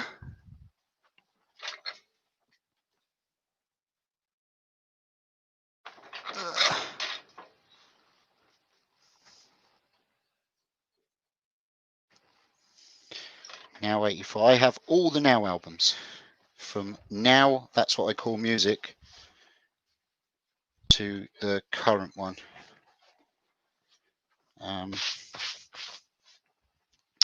And I also have all the Now, that's what I call Christmas albums too.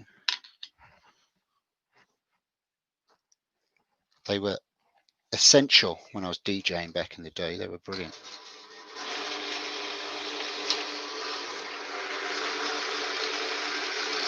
See you, Dutch. Thank you very much for popping in. I am here most Mondays when my internet doesn't play up.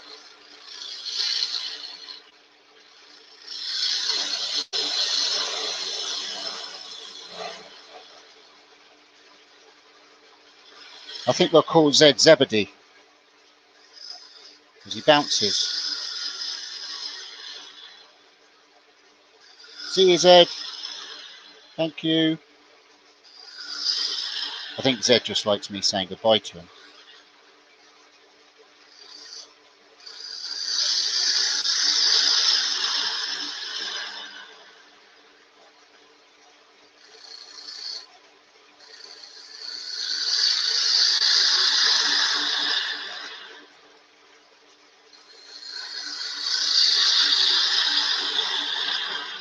Yeah, I saw Joseph's banana. He sent me a picture. Did Joseph put it on social media? It was actually a really good banana too.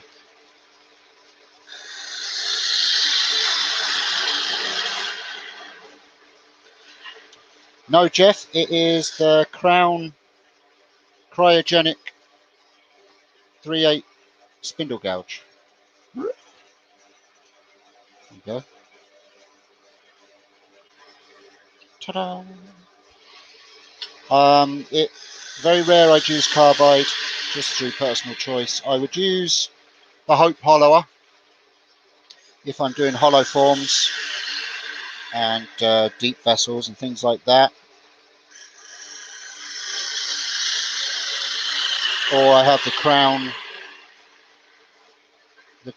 carbide as well. And I also have the Crown Evolution, is that what it's called? I think. Revolution, sorry.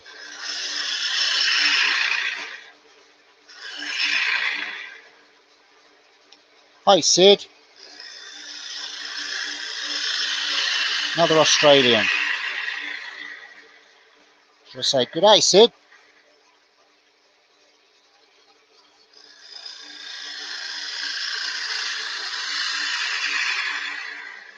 Or if Jay's still there, actually, Leona, you can boot him out.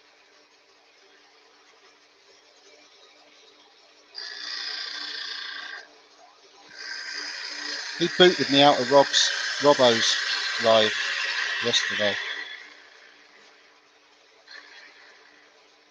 He put me in timeout.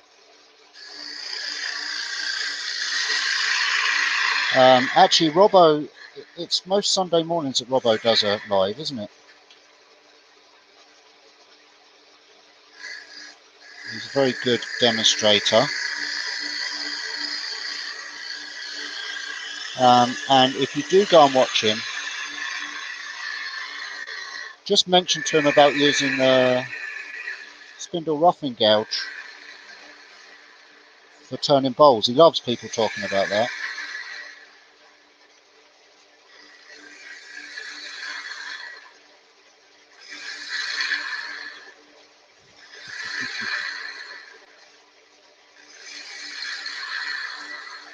There's a lot of people with 2 accounts, Jay.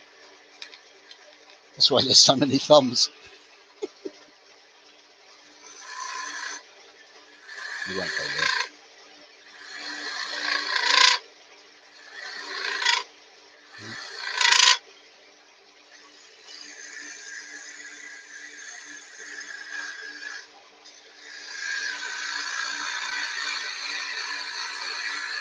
So I'm going to take this down to kind of like a little funnel shape, as it were, and then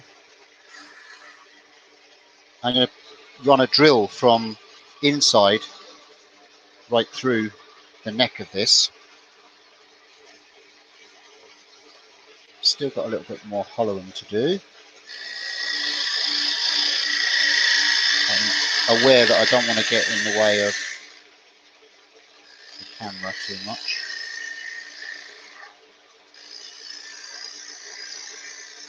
It's hard to get the right angle with the gouge. Good enough there. Just gonna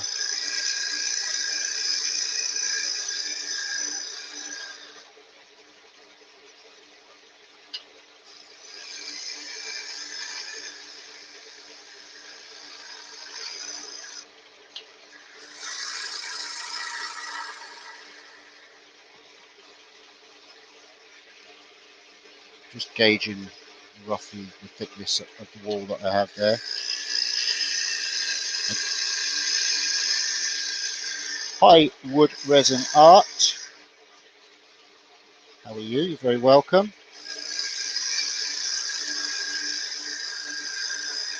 Welcome to the chat.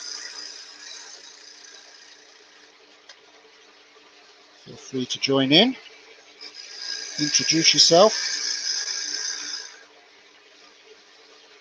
If you have a YouTube channel, let us know the name of your channel. Obviously, it's Wood Resin Art, because that's your name.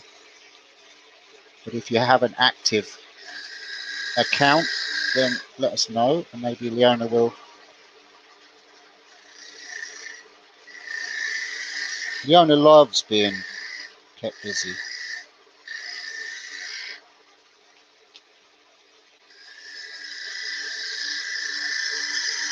You weren't giving out there, were you, by any chance, Leona?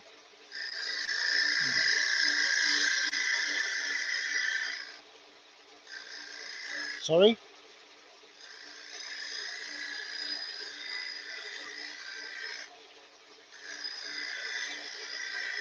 Hi, Sarah.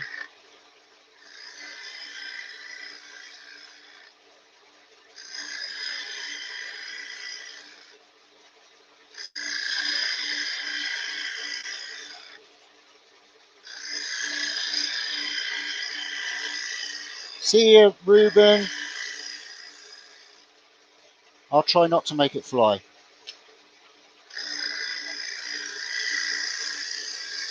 I almost said something that cursed myself there. I'm not gonna say it.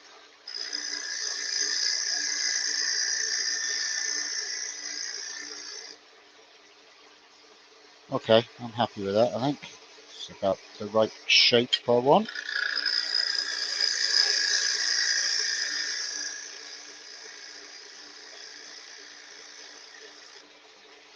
Yep, I've got it. I was happy with that. All right.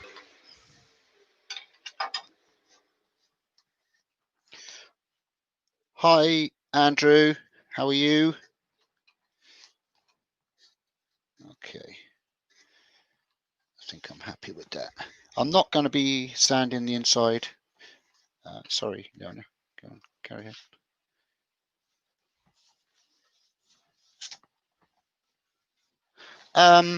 I don't know. It's up to everybody in the chat, to be honest with you. I'm quite willing to stay. I know Leona's tired. She was out all day today, so I don't want to keep Leona around too long either. I know I can go without you here, but it's very hard to keep an eye on the chat and stay interactive. Oh, you've got your M&Ms. Oh, well, we're good for the night then, everybody. Yeah, so it's up to everybody. That is that. So now I'm going to put this back round.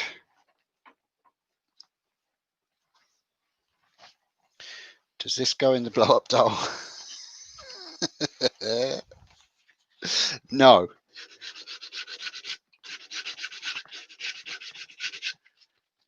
I haven't bought the rubber doll, the blow-up doll yet, actually. Well, actually, I've got. Yeah, Yeah, yeah, I got distracted by the blow up banana. I actually have Cedric up at the other workshop that I really must bring down here. My blow up mannequin. I must bring him down to this workshop. Right. I'm going to drill through this with my Jacob's chuck.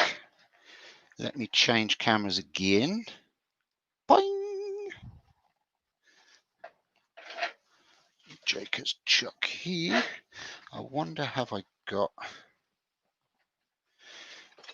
I'm going to just drill through with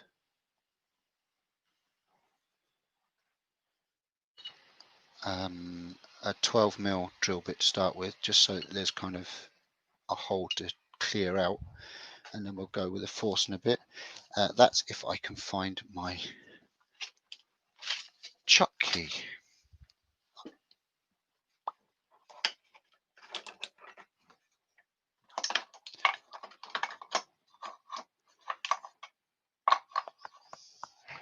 I can't find my chuck key. Where did I put it? Where's my chuck key, Leona? Oh, it's on the put a down shelf that I don't have. That's right.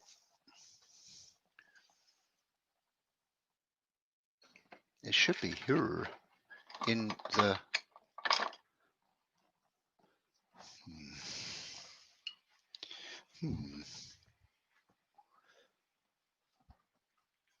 That's a bit annoying. Where did I put it?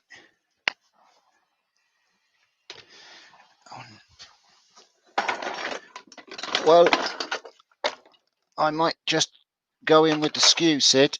I think I'm gonna have to do it that way. That's what I'm gonna do. I'm gonna do it the way I normally do. Go in with a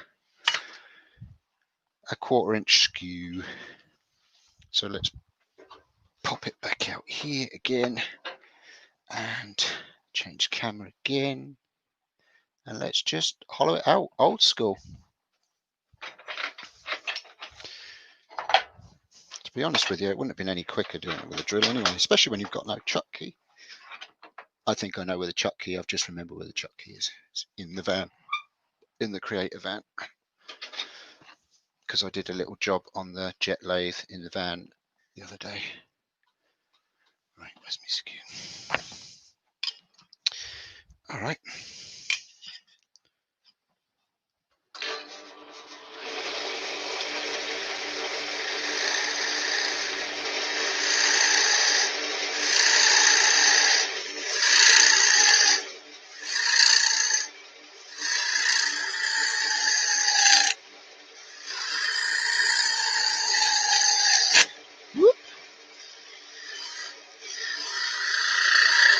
Is this where it goes wrong, Leona?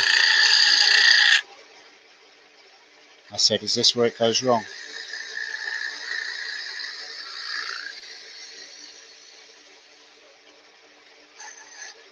Yeah, Doug, you know me.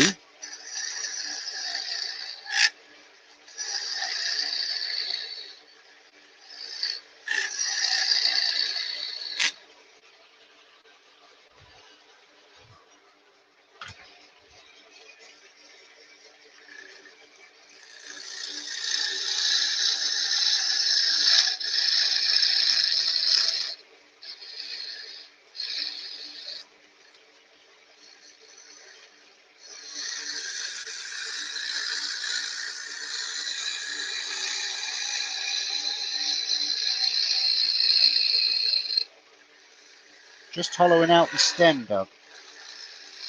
Or half a stem.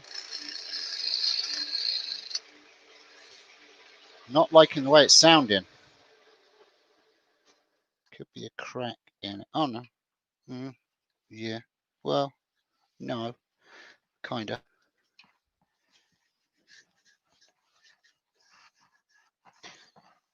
I only need to go kind of halfway in anyway. I can get the rest when we turn the bars around.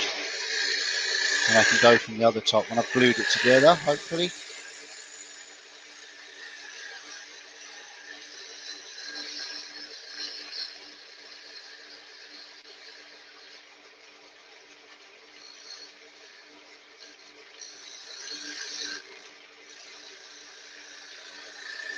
Doug, I only stayed on because someone told me that you'd gone to town to get some salt.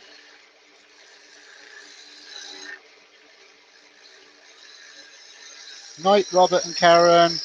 Thank you.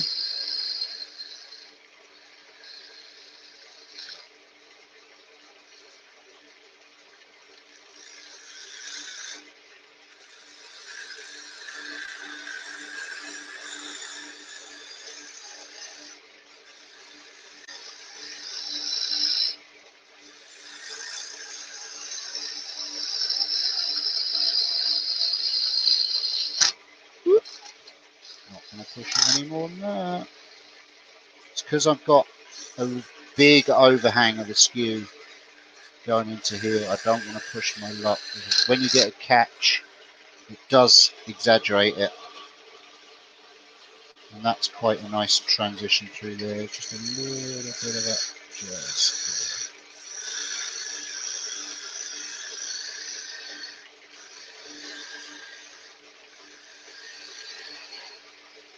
Yeah, 1 inch round nose scraper. Like this one. Boom! Just hawk it out in one big lump. Everyone knows I'm not a fast turner. I make no apologies over that. I do it in my own time because I'm a hobbyist. There we go. That's actually quite a nice transition through there. I'm about halfway into the stem, which is enough, and I can get the rest from the top then. So let's turn that back round there. Get the other half. That's going to glue in there. Let me try and match the grain up best I can. It's not going to be super matchy up. Pardon? I'm going to be, yeah.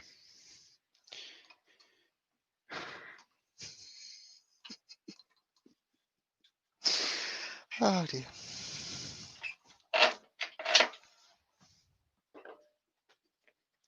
Just trying to see, is my grain any ways going to match at all? Oh, is that it? That looks, no.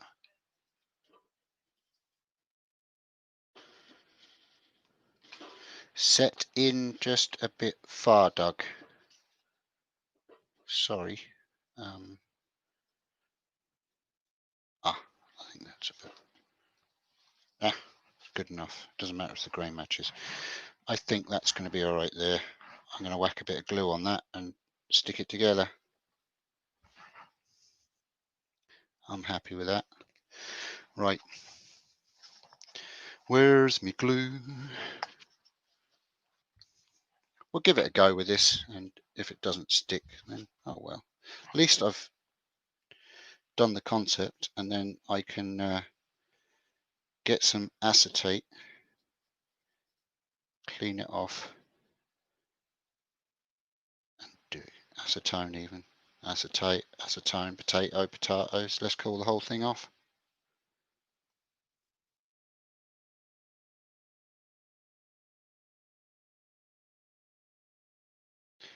$1,089 hours. Yeah, no thanks. I don't think I've been turning that many hours.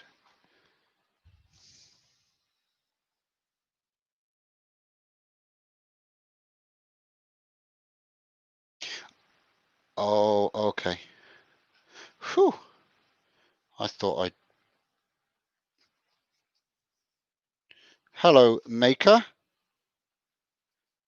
Ryan. Oh, yes, Brian. Yes. Hello, Ryan. How are you?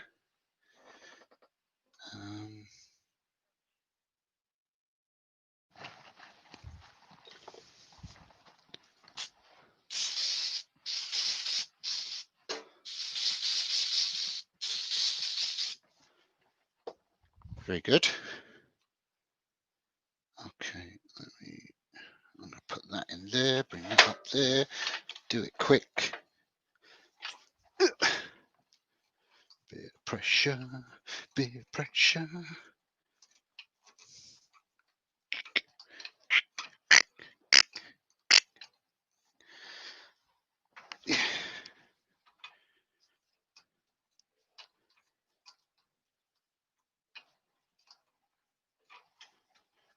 Voila!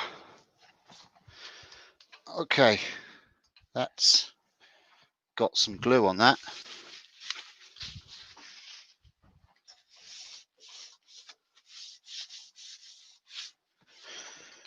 Alrighty then.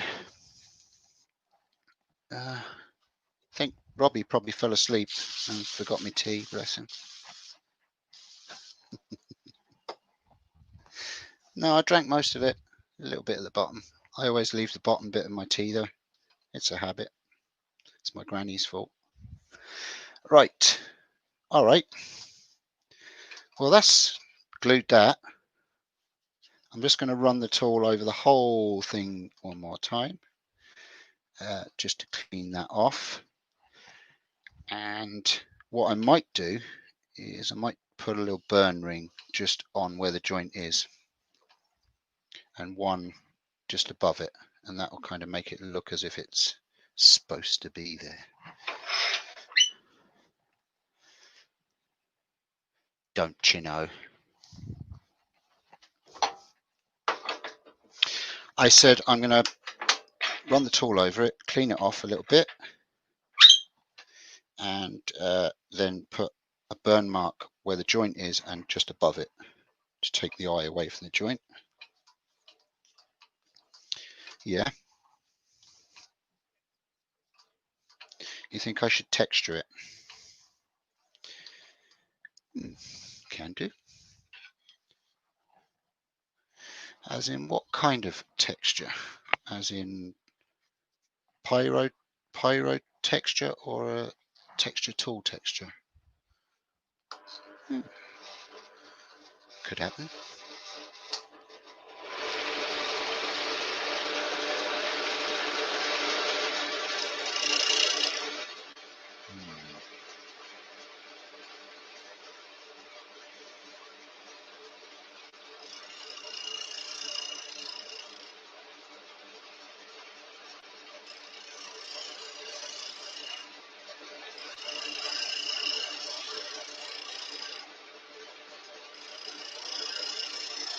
Years ago.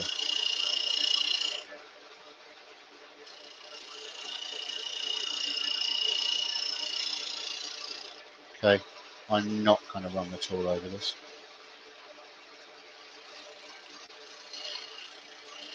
Just going to clean the glue joint up because it is running just slightly off.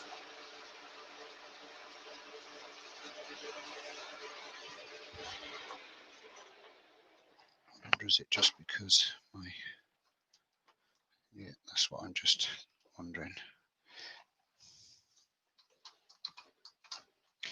No, it is the whole pot is slightly off. It's moved.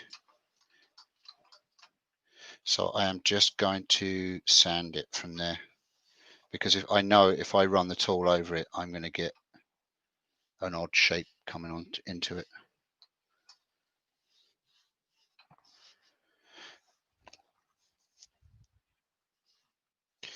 Best finish for Purple Heart. Any finishes, really, to be honest with you.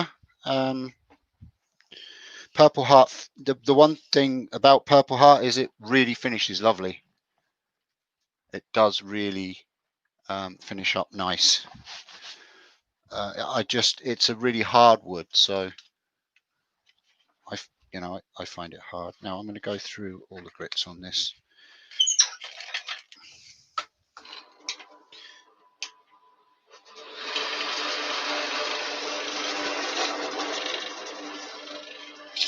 See you, Sid. Thanks, mate.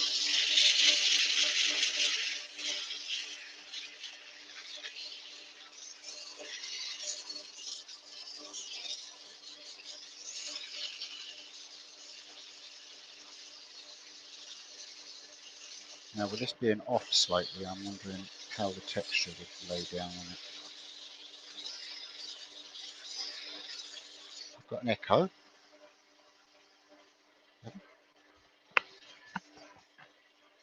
Let me check the mic.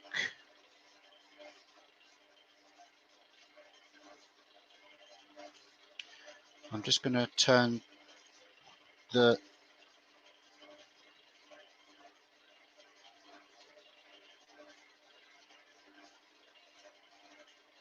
okay, right. Big meanie's winding me up.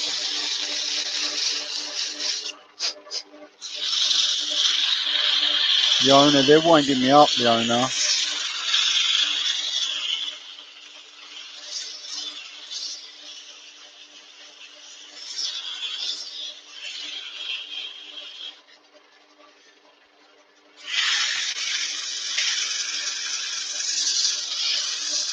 I'm not going to do too much with the neck, to be honest with you, because I think I'm probably going to have to reshape that a little bit for when I do the ebony.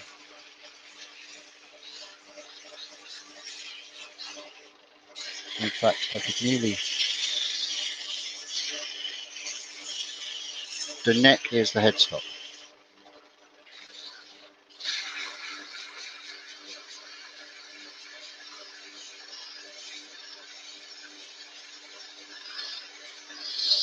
It's going to be extended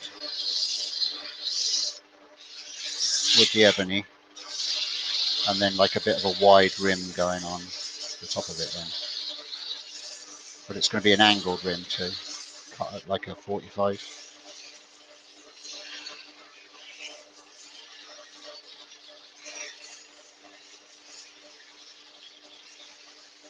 Okay, Jen, drive safe.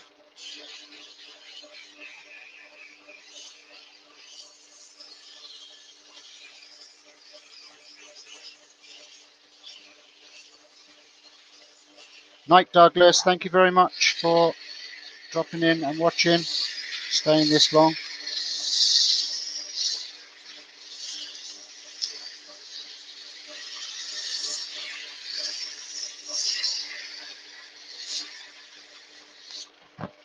Alrighty, it's pretty. It's actually quite a good joint on it, actually, it's not too bad. I might do some pyro over that, you know. I'm thinking this might look nice with a little bit of pyro to go with the ebony top, do you know? A little bit of pyro design on around the belly of it. I think I might do that. Sit down and have a chillax tomorrow and do a little bit of quiet pyro in.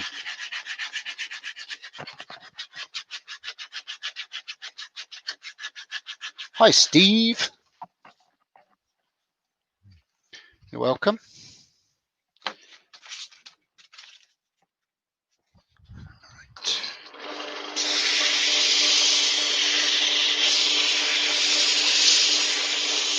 Not the nicest stuff to sand, is it?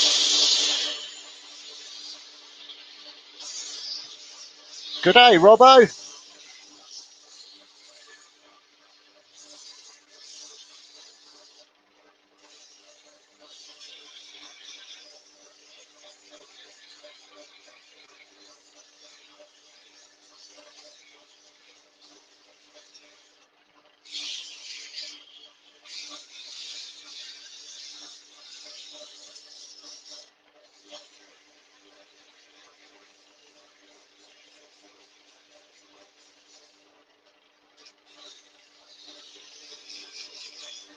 Pretty bit of wood.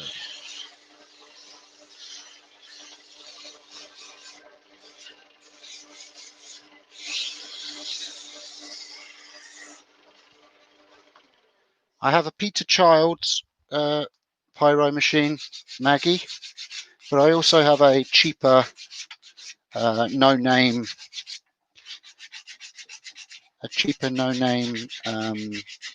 pyro machine. You're right.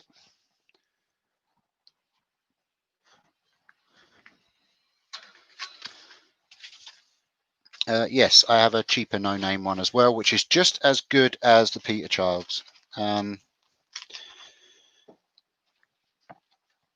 Yeah, I don't see any different. The Peter Child was like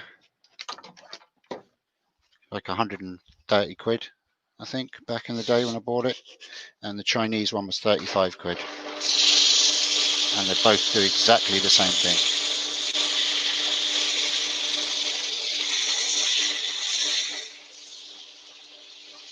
You can change the nibs the same. In fact, I had to repair the Peter Child one, the dial on it.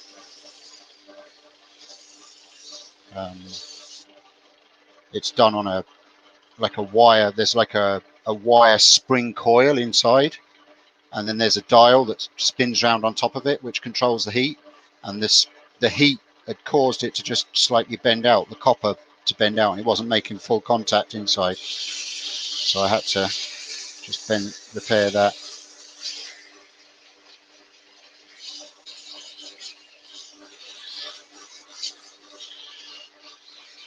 They've both done about the same amount of hours work too.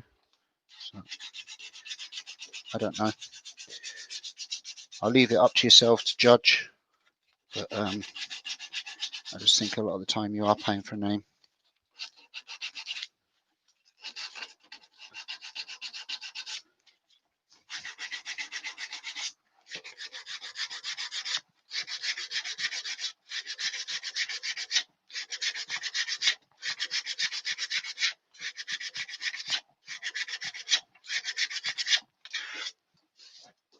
It's looking lovely.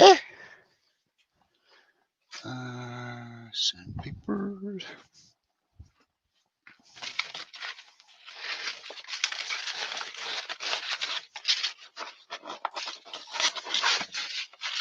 Oh, I just hurt my knuckle.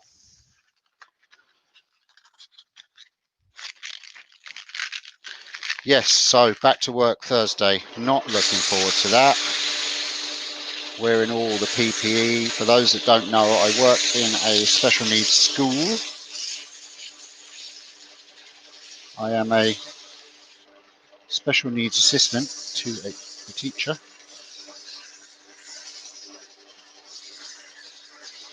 And everything's changed. Really not looking forward to it. We're going to be in bubbles and pods and social distancing, and the whole main thing about a special needs school is inclusion and the social side of school more so than the learning and learning life skills and all that. And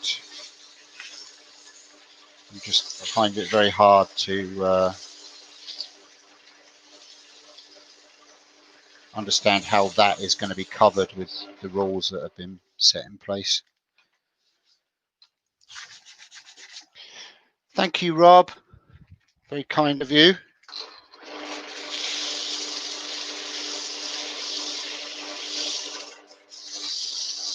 No, I'm not a prince for doing the job. It's an enjoyable job.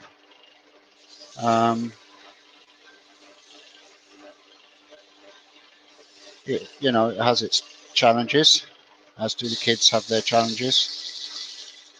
But it's just a job.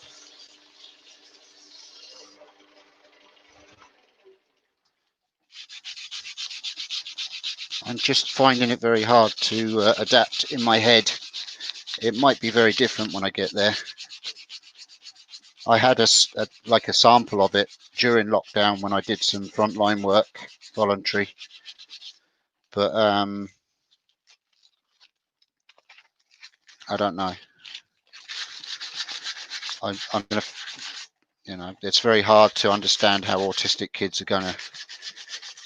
The whole thing about autism, or not all autistic kids. I don't want to put them all in the same category with the same ailments, because every autistic child is different. But a well-known characteristic of autism is the fact that their social skills aren't great. So there's a lot of struggling with eye contact, and with connecting with the people that working with them or friends or whatever, with anybody socially. And my argument is that if you're wearing a mask, you are taking away half of the facial features that are very important to an autistic child to know what your mood is,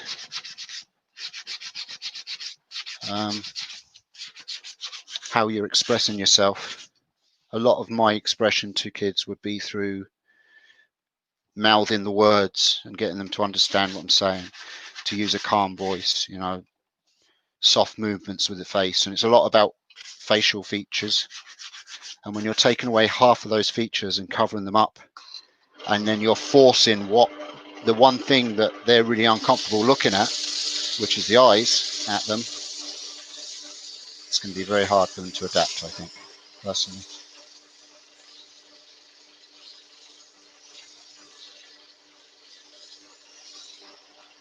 No, as far as I know, no, I won't know until 100% until we get there, but as far as I know, we have to wear full medical face masks and a visor on top,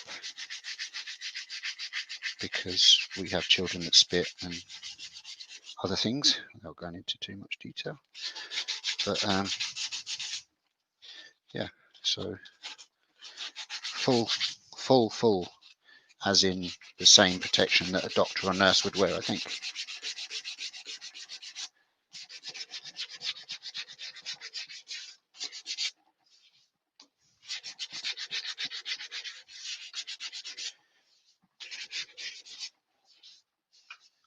Okay, I'm going to run one more paper over that, and then we'll put some abrasive paste on it, some sanding sealer and abrasive paste on it, and then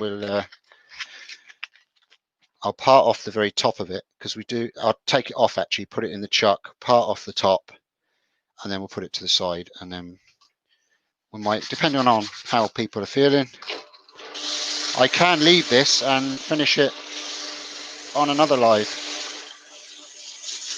If folk want, I can do another live just before I go back to work and finish it. Maybe I'll do that.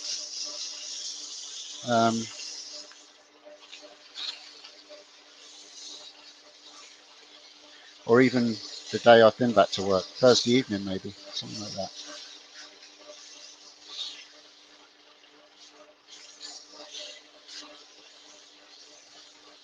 Sorry?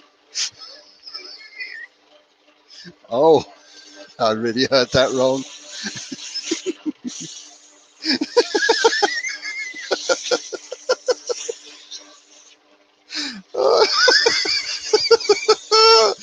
Oh dear.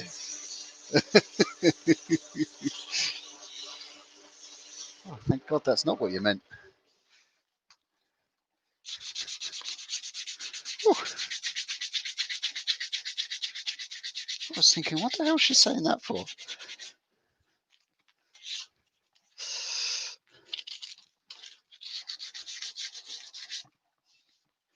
All right, a little bit more here. And then...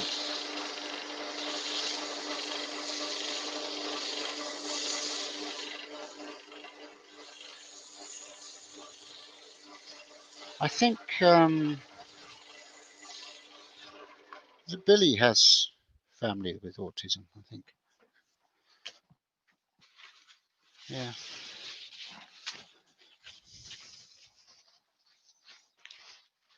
Now putting this methylated spirits on it, or denatured alcohol, is going to show you what the grain is going to look like. Clean it out a little bit. I'm also going to, there are some cracks in it, but I think I'm going to leave the cracks there and work them into the pyro design that I put onto it.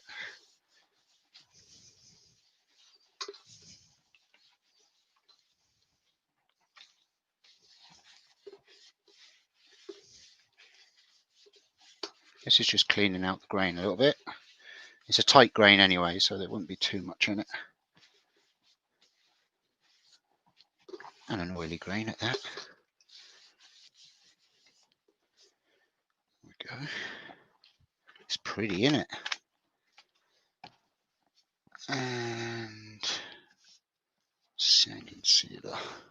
was here. I've started a major discussion, have I?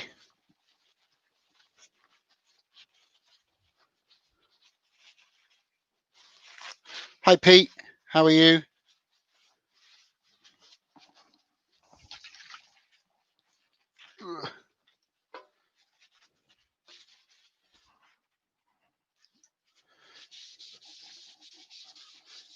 Oh, poor wasp.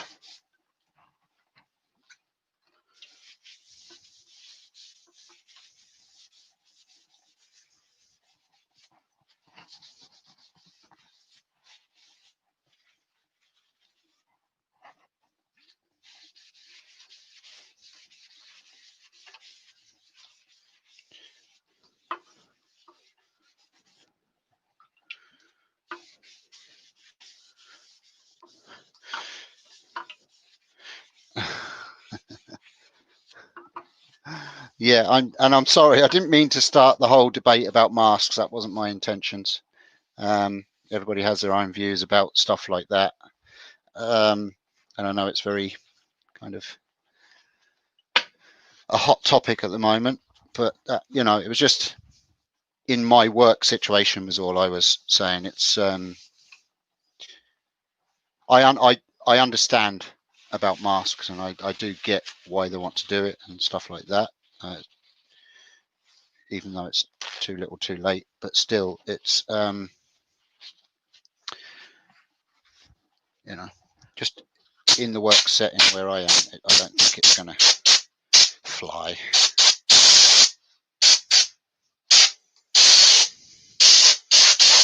It is a lovely bit of wood.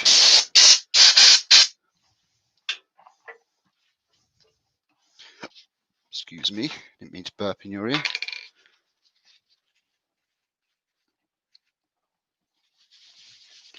Oh, really? Sorry.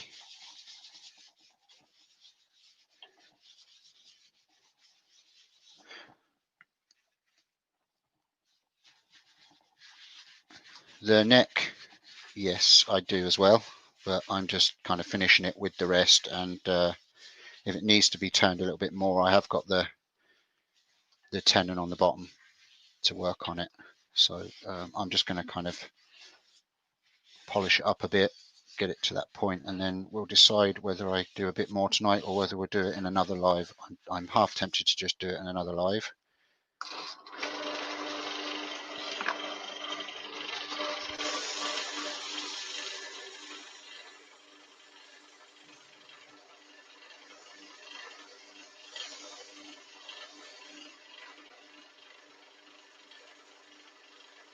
Oh, well done, Donna.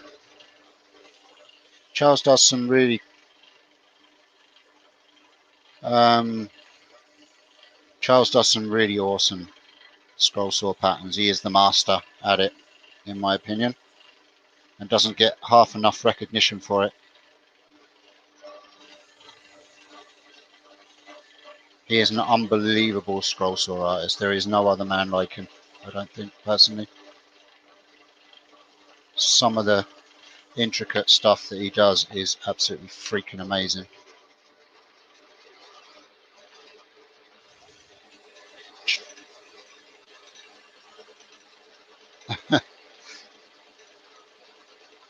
I'm not, yeah, I agree too,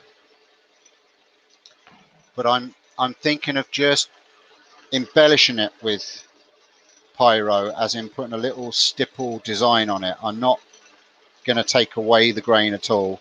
It's just, I don't know if I've got another piece with a similar thing that I've done, but it's just literally just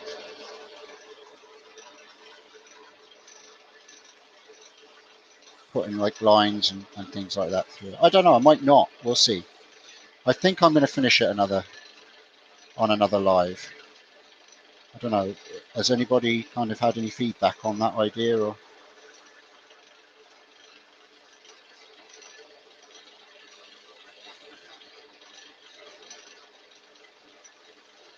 sign of a storm, that, when there's bugs.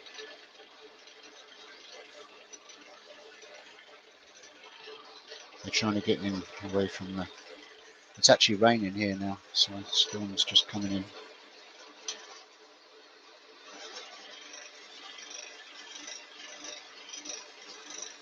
I'm not going to put a finish on this yet. I'm just doing this so that I can show off the grain. Just using the abrasive paste, and then I'll leave it at that, because if I am going to be pyroing it, I can pyro through the abrasive paste because it doesn't leave anything on it really. But if I put a wax finish or anything like that on it, then that does. It cools the nib of the pyro when you're using it.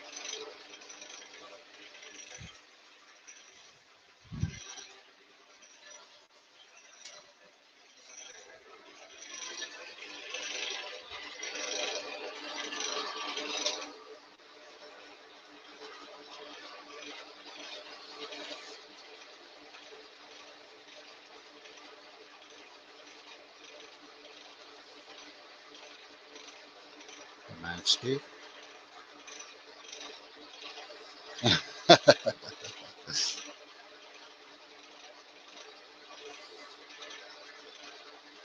Yep, that's the trouble with suffering from insomnia and not getting much sleep like I do. We tend to forget that other people don't sleep as well. Do sleep, sorry.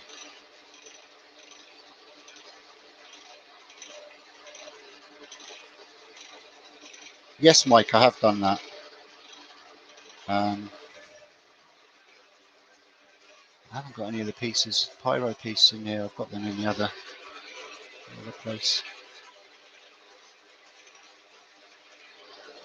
Yeah, I have done the texturing and pyroing. Picking out the texture. And also scorched it as well. Run the blowtorch over it after you've done it. It just scorches the raised parts. There we go. There's pretty.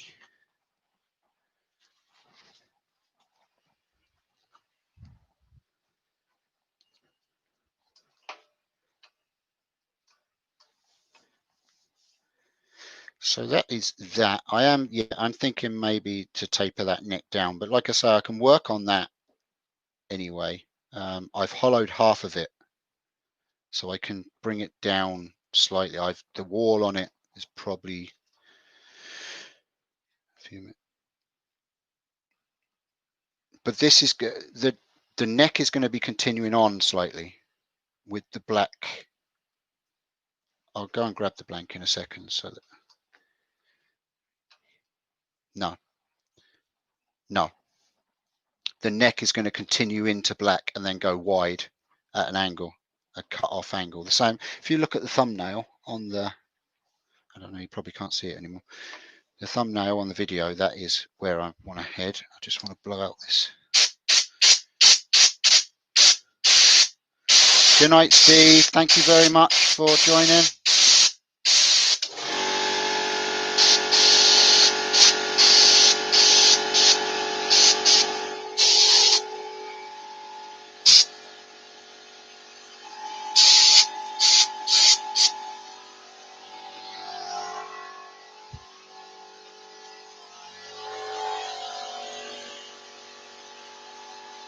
This very pretty wood. Right, I shall be back in 1 second. I'm just going to grab the piece of ebony. It's wet out here.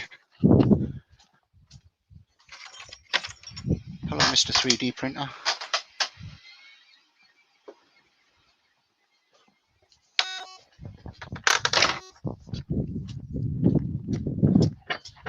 Oh, horrible rain. It's good that it's not coming in the shed though. So this is the ebony rod that I have. It is 150 mil by 45 millimeters round, which is 6 inches by just under 2 inches. I sell these. They are GPS Agency's resin from their natural. Well, yeah, is it their natural range? I think, yeah. Yeah, so it's alternative ebony, so you're not using up the real ebony, and it's black all the way through. So my plan is, let me take this off. This is where the thing falls in half, where the glue hasn't worked at all.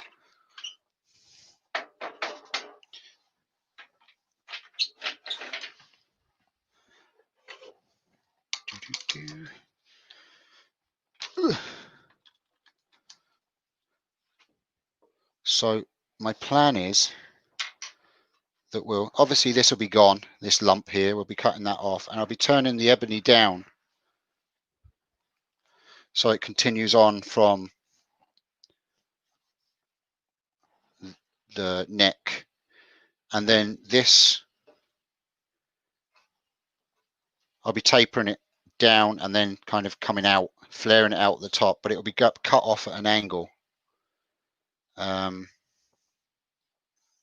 It'll be cut at 45 and then flared, hopefully. I don't know, what do people think? Putting the ebony with that, is that going to look right, or should I go with another wood?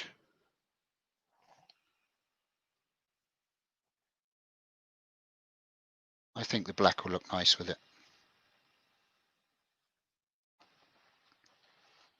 So yes, I think I will do that.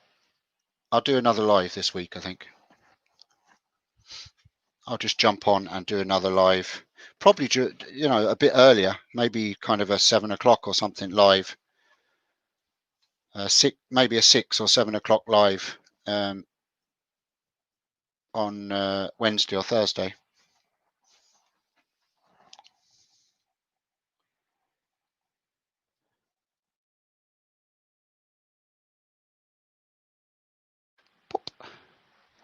So yes, I'm sorry I didn't get it finished.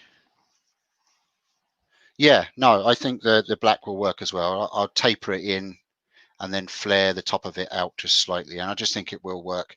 And then let me put the picture up for you, the actual.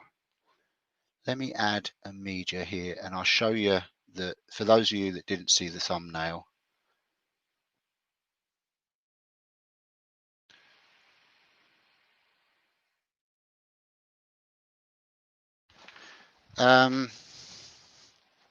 It does have a kind of grain through it. It's got, I don't think the camera's gonna, oh, hold on a second. It's got like, I don't know if you can see it, it has got like a grain through it. You probably can't see it because it is really black. But it does seem to kind of have a grain through it. Probably see it on the end. I've not turned it yet. That's why I kept this piece to turn it and give it a try. But that, I'll put that picture back up again. So that's kind of where I want to go. It's a little bit different to that. So the neck will continue up. I should cut it at 45 and kind of put a bit of a taper on it. And then I'll make a handle for it like that. Similar to that. It's not going to be the same. And the texturing I was talking about is similar to what you can see there. So it will just kind of be an embellished. That's not mine, by the way. That's just a picture I've taken off of the software that I have. It's a free picture that I was allowed to use. So see you, Jeff. Thank you very much. So that's kind of the picture that I've kind of been working from. It's not exactly the same as that, but that's where I want to go with. Jay saying typical. I know I'm a very typical kind of guy.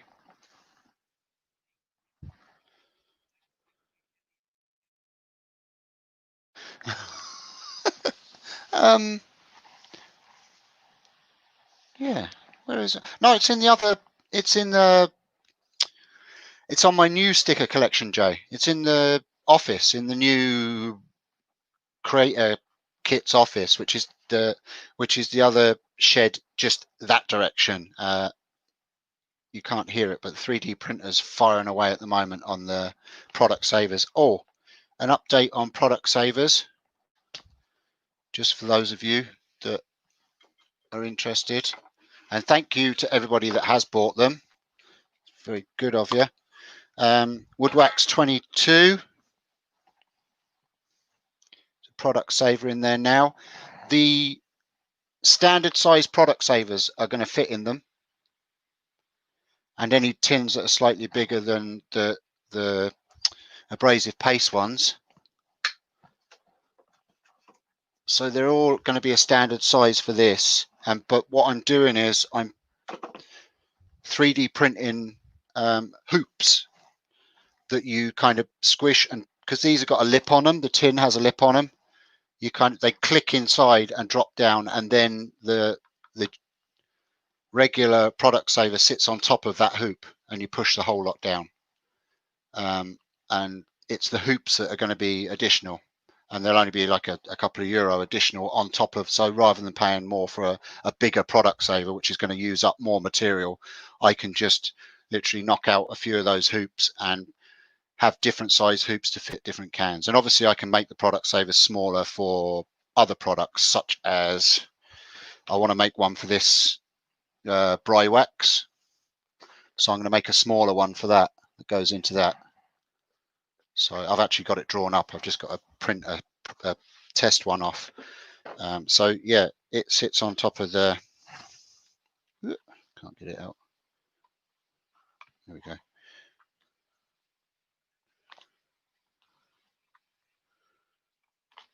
Excellent.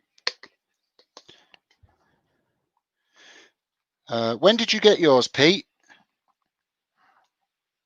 It's interesting because if there is one delivery that's gone missing, so that's the ring there. So just, I'm still waiting for measurements for the Hampshire Sheen tins. I've got a couple of measurements for a couple of tins, but not for all the products. You got them Friday. Okay, interesting. Yeah, I'll have to chase up that and see. I can send more out anyway. That's not a problem. I'm not going to have you. Who was it that's got them missing? Colin. Yeah, I'll send Colin more out if he doesn't get them tomorrow. But I'd say it's all to do with the deliveries on post and different areas and stuff like that. Oh, I wonder where Colin is actually. Colin's not in any of the troublesome areas of COVID in the UK. No.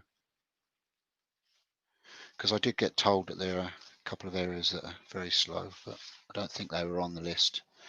Anyway, that's it, guys. Thank you very much. I will I'll pop up and do an early one this week again, and we'll finish that off.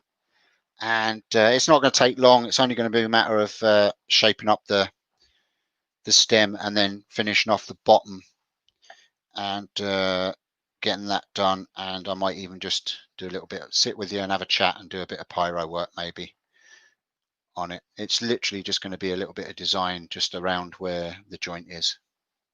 But that is a lovely bit of wood. It's pretty.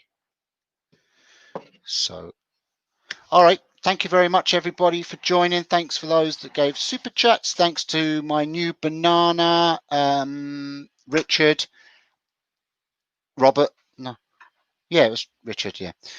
Thank you, Richard. I will add you to the banana list. And yeah. Oh, and keep an eye out, bananas, on the members feed, because I'll have a bit of news for you regarding the Creator Kits Island. All right. Thank you very much for joining, and I shall see you again during the week sometime. Until then, what are we, everybody? Tell me what we are. As soon as I see it.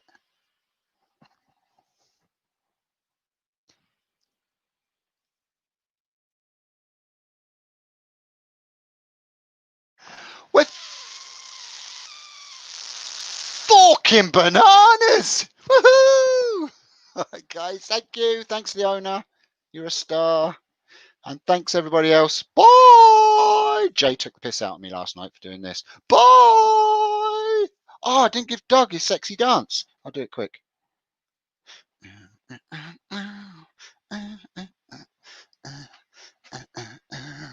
Woo. Nearly showed a bit of skin.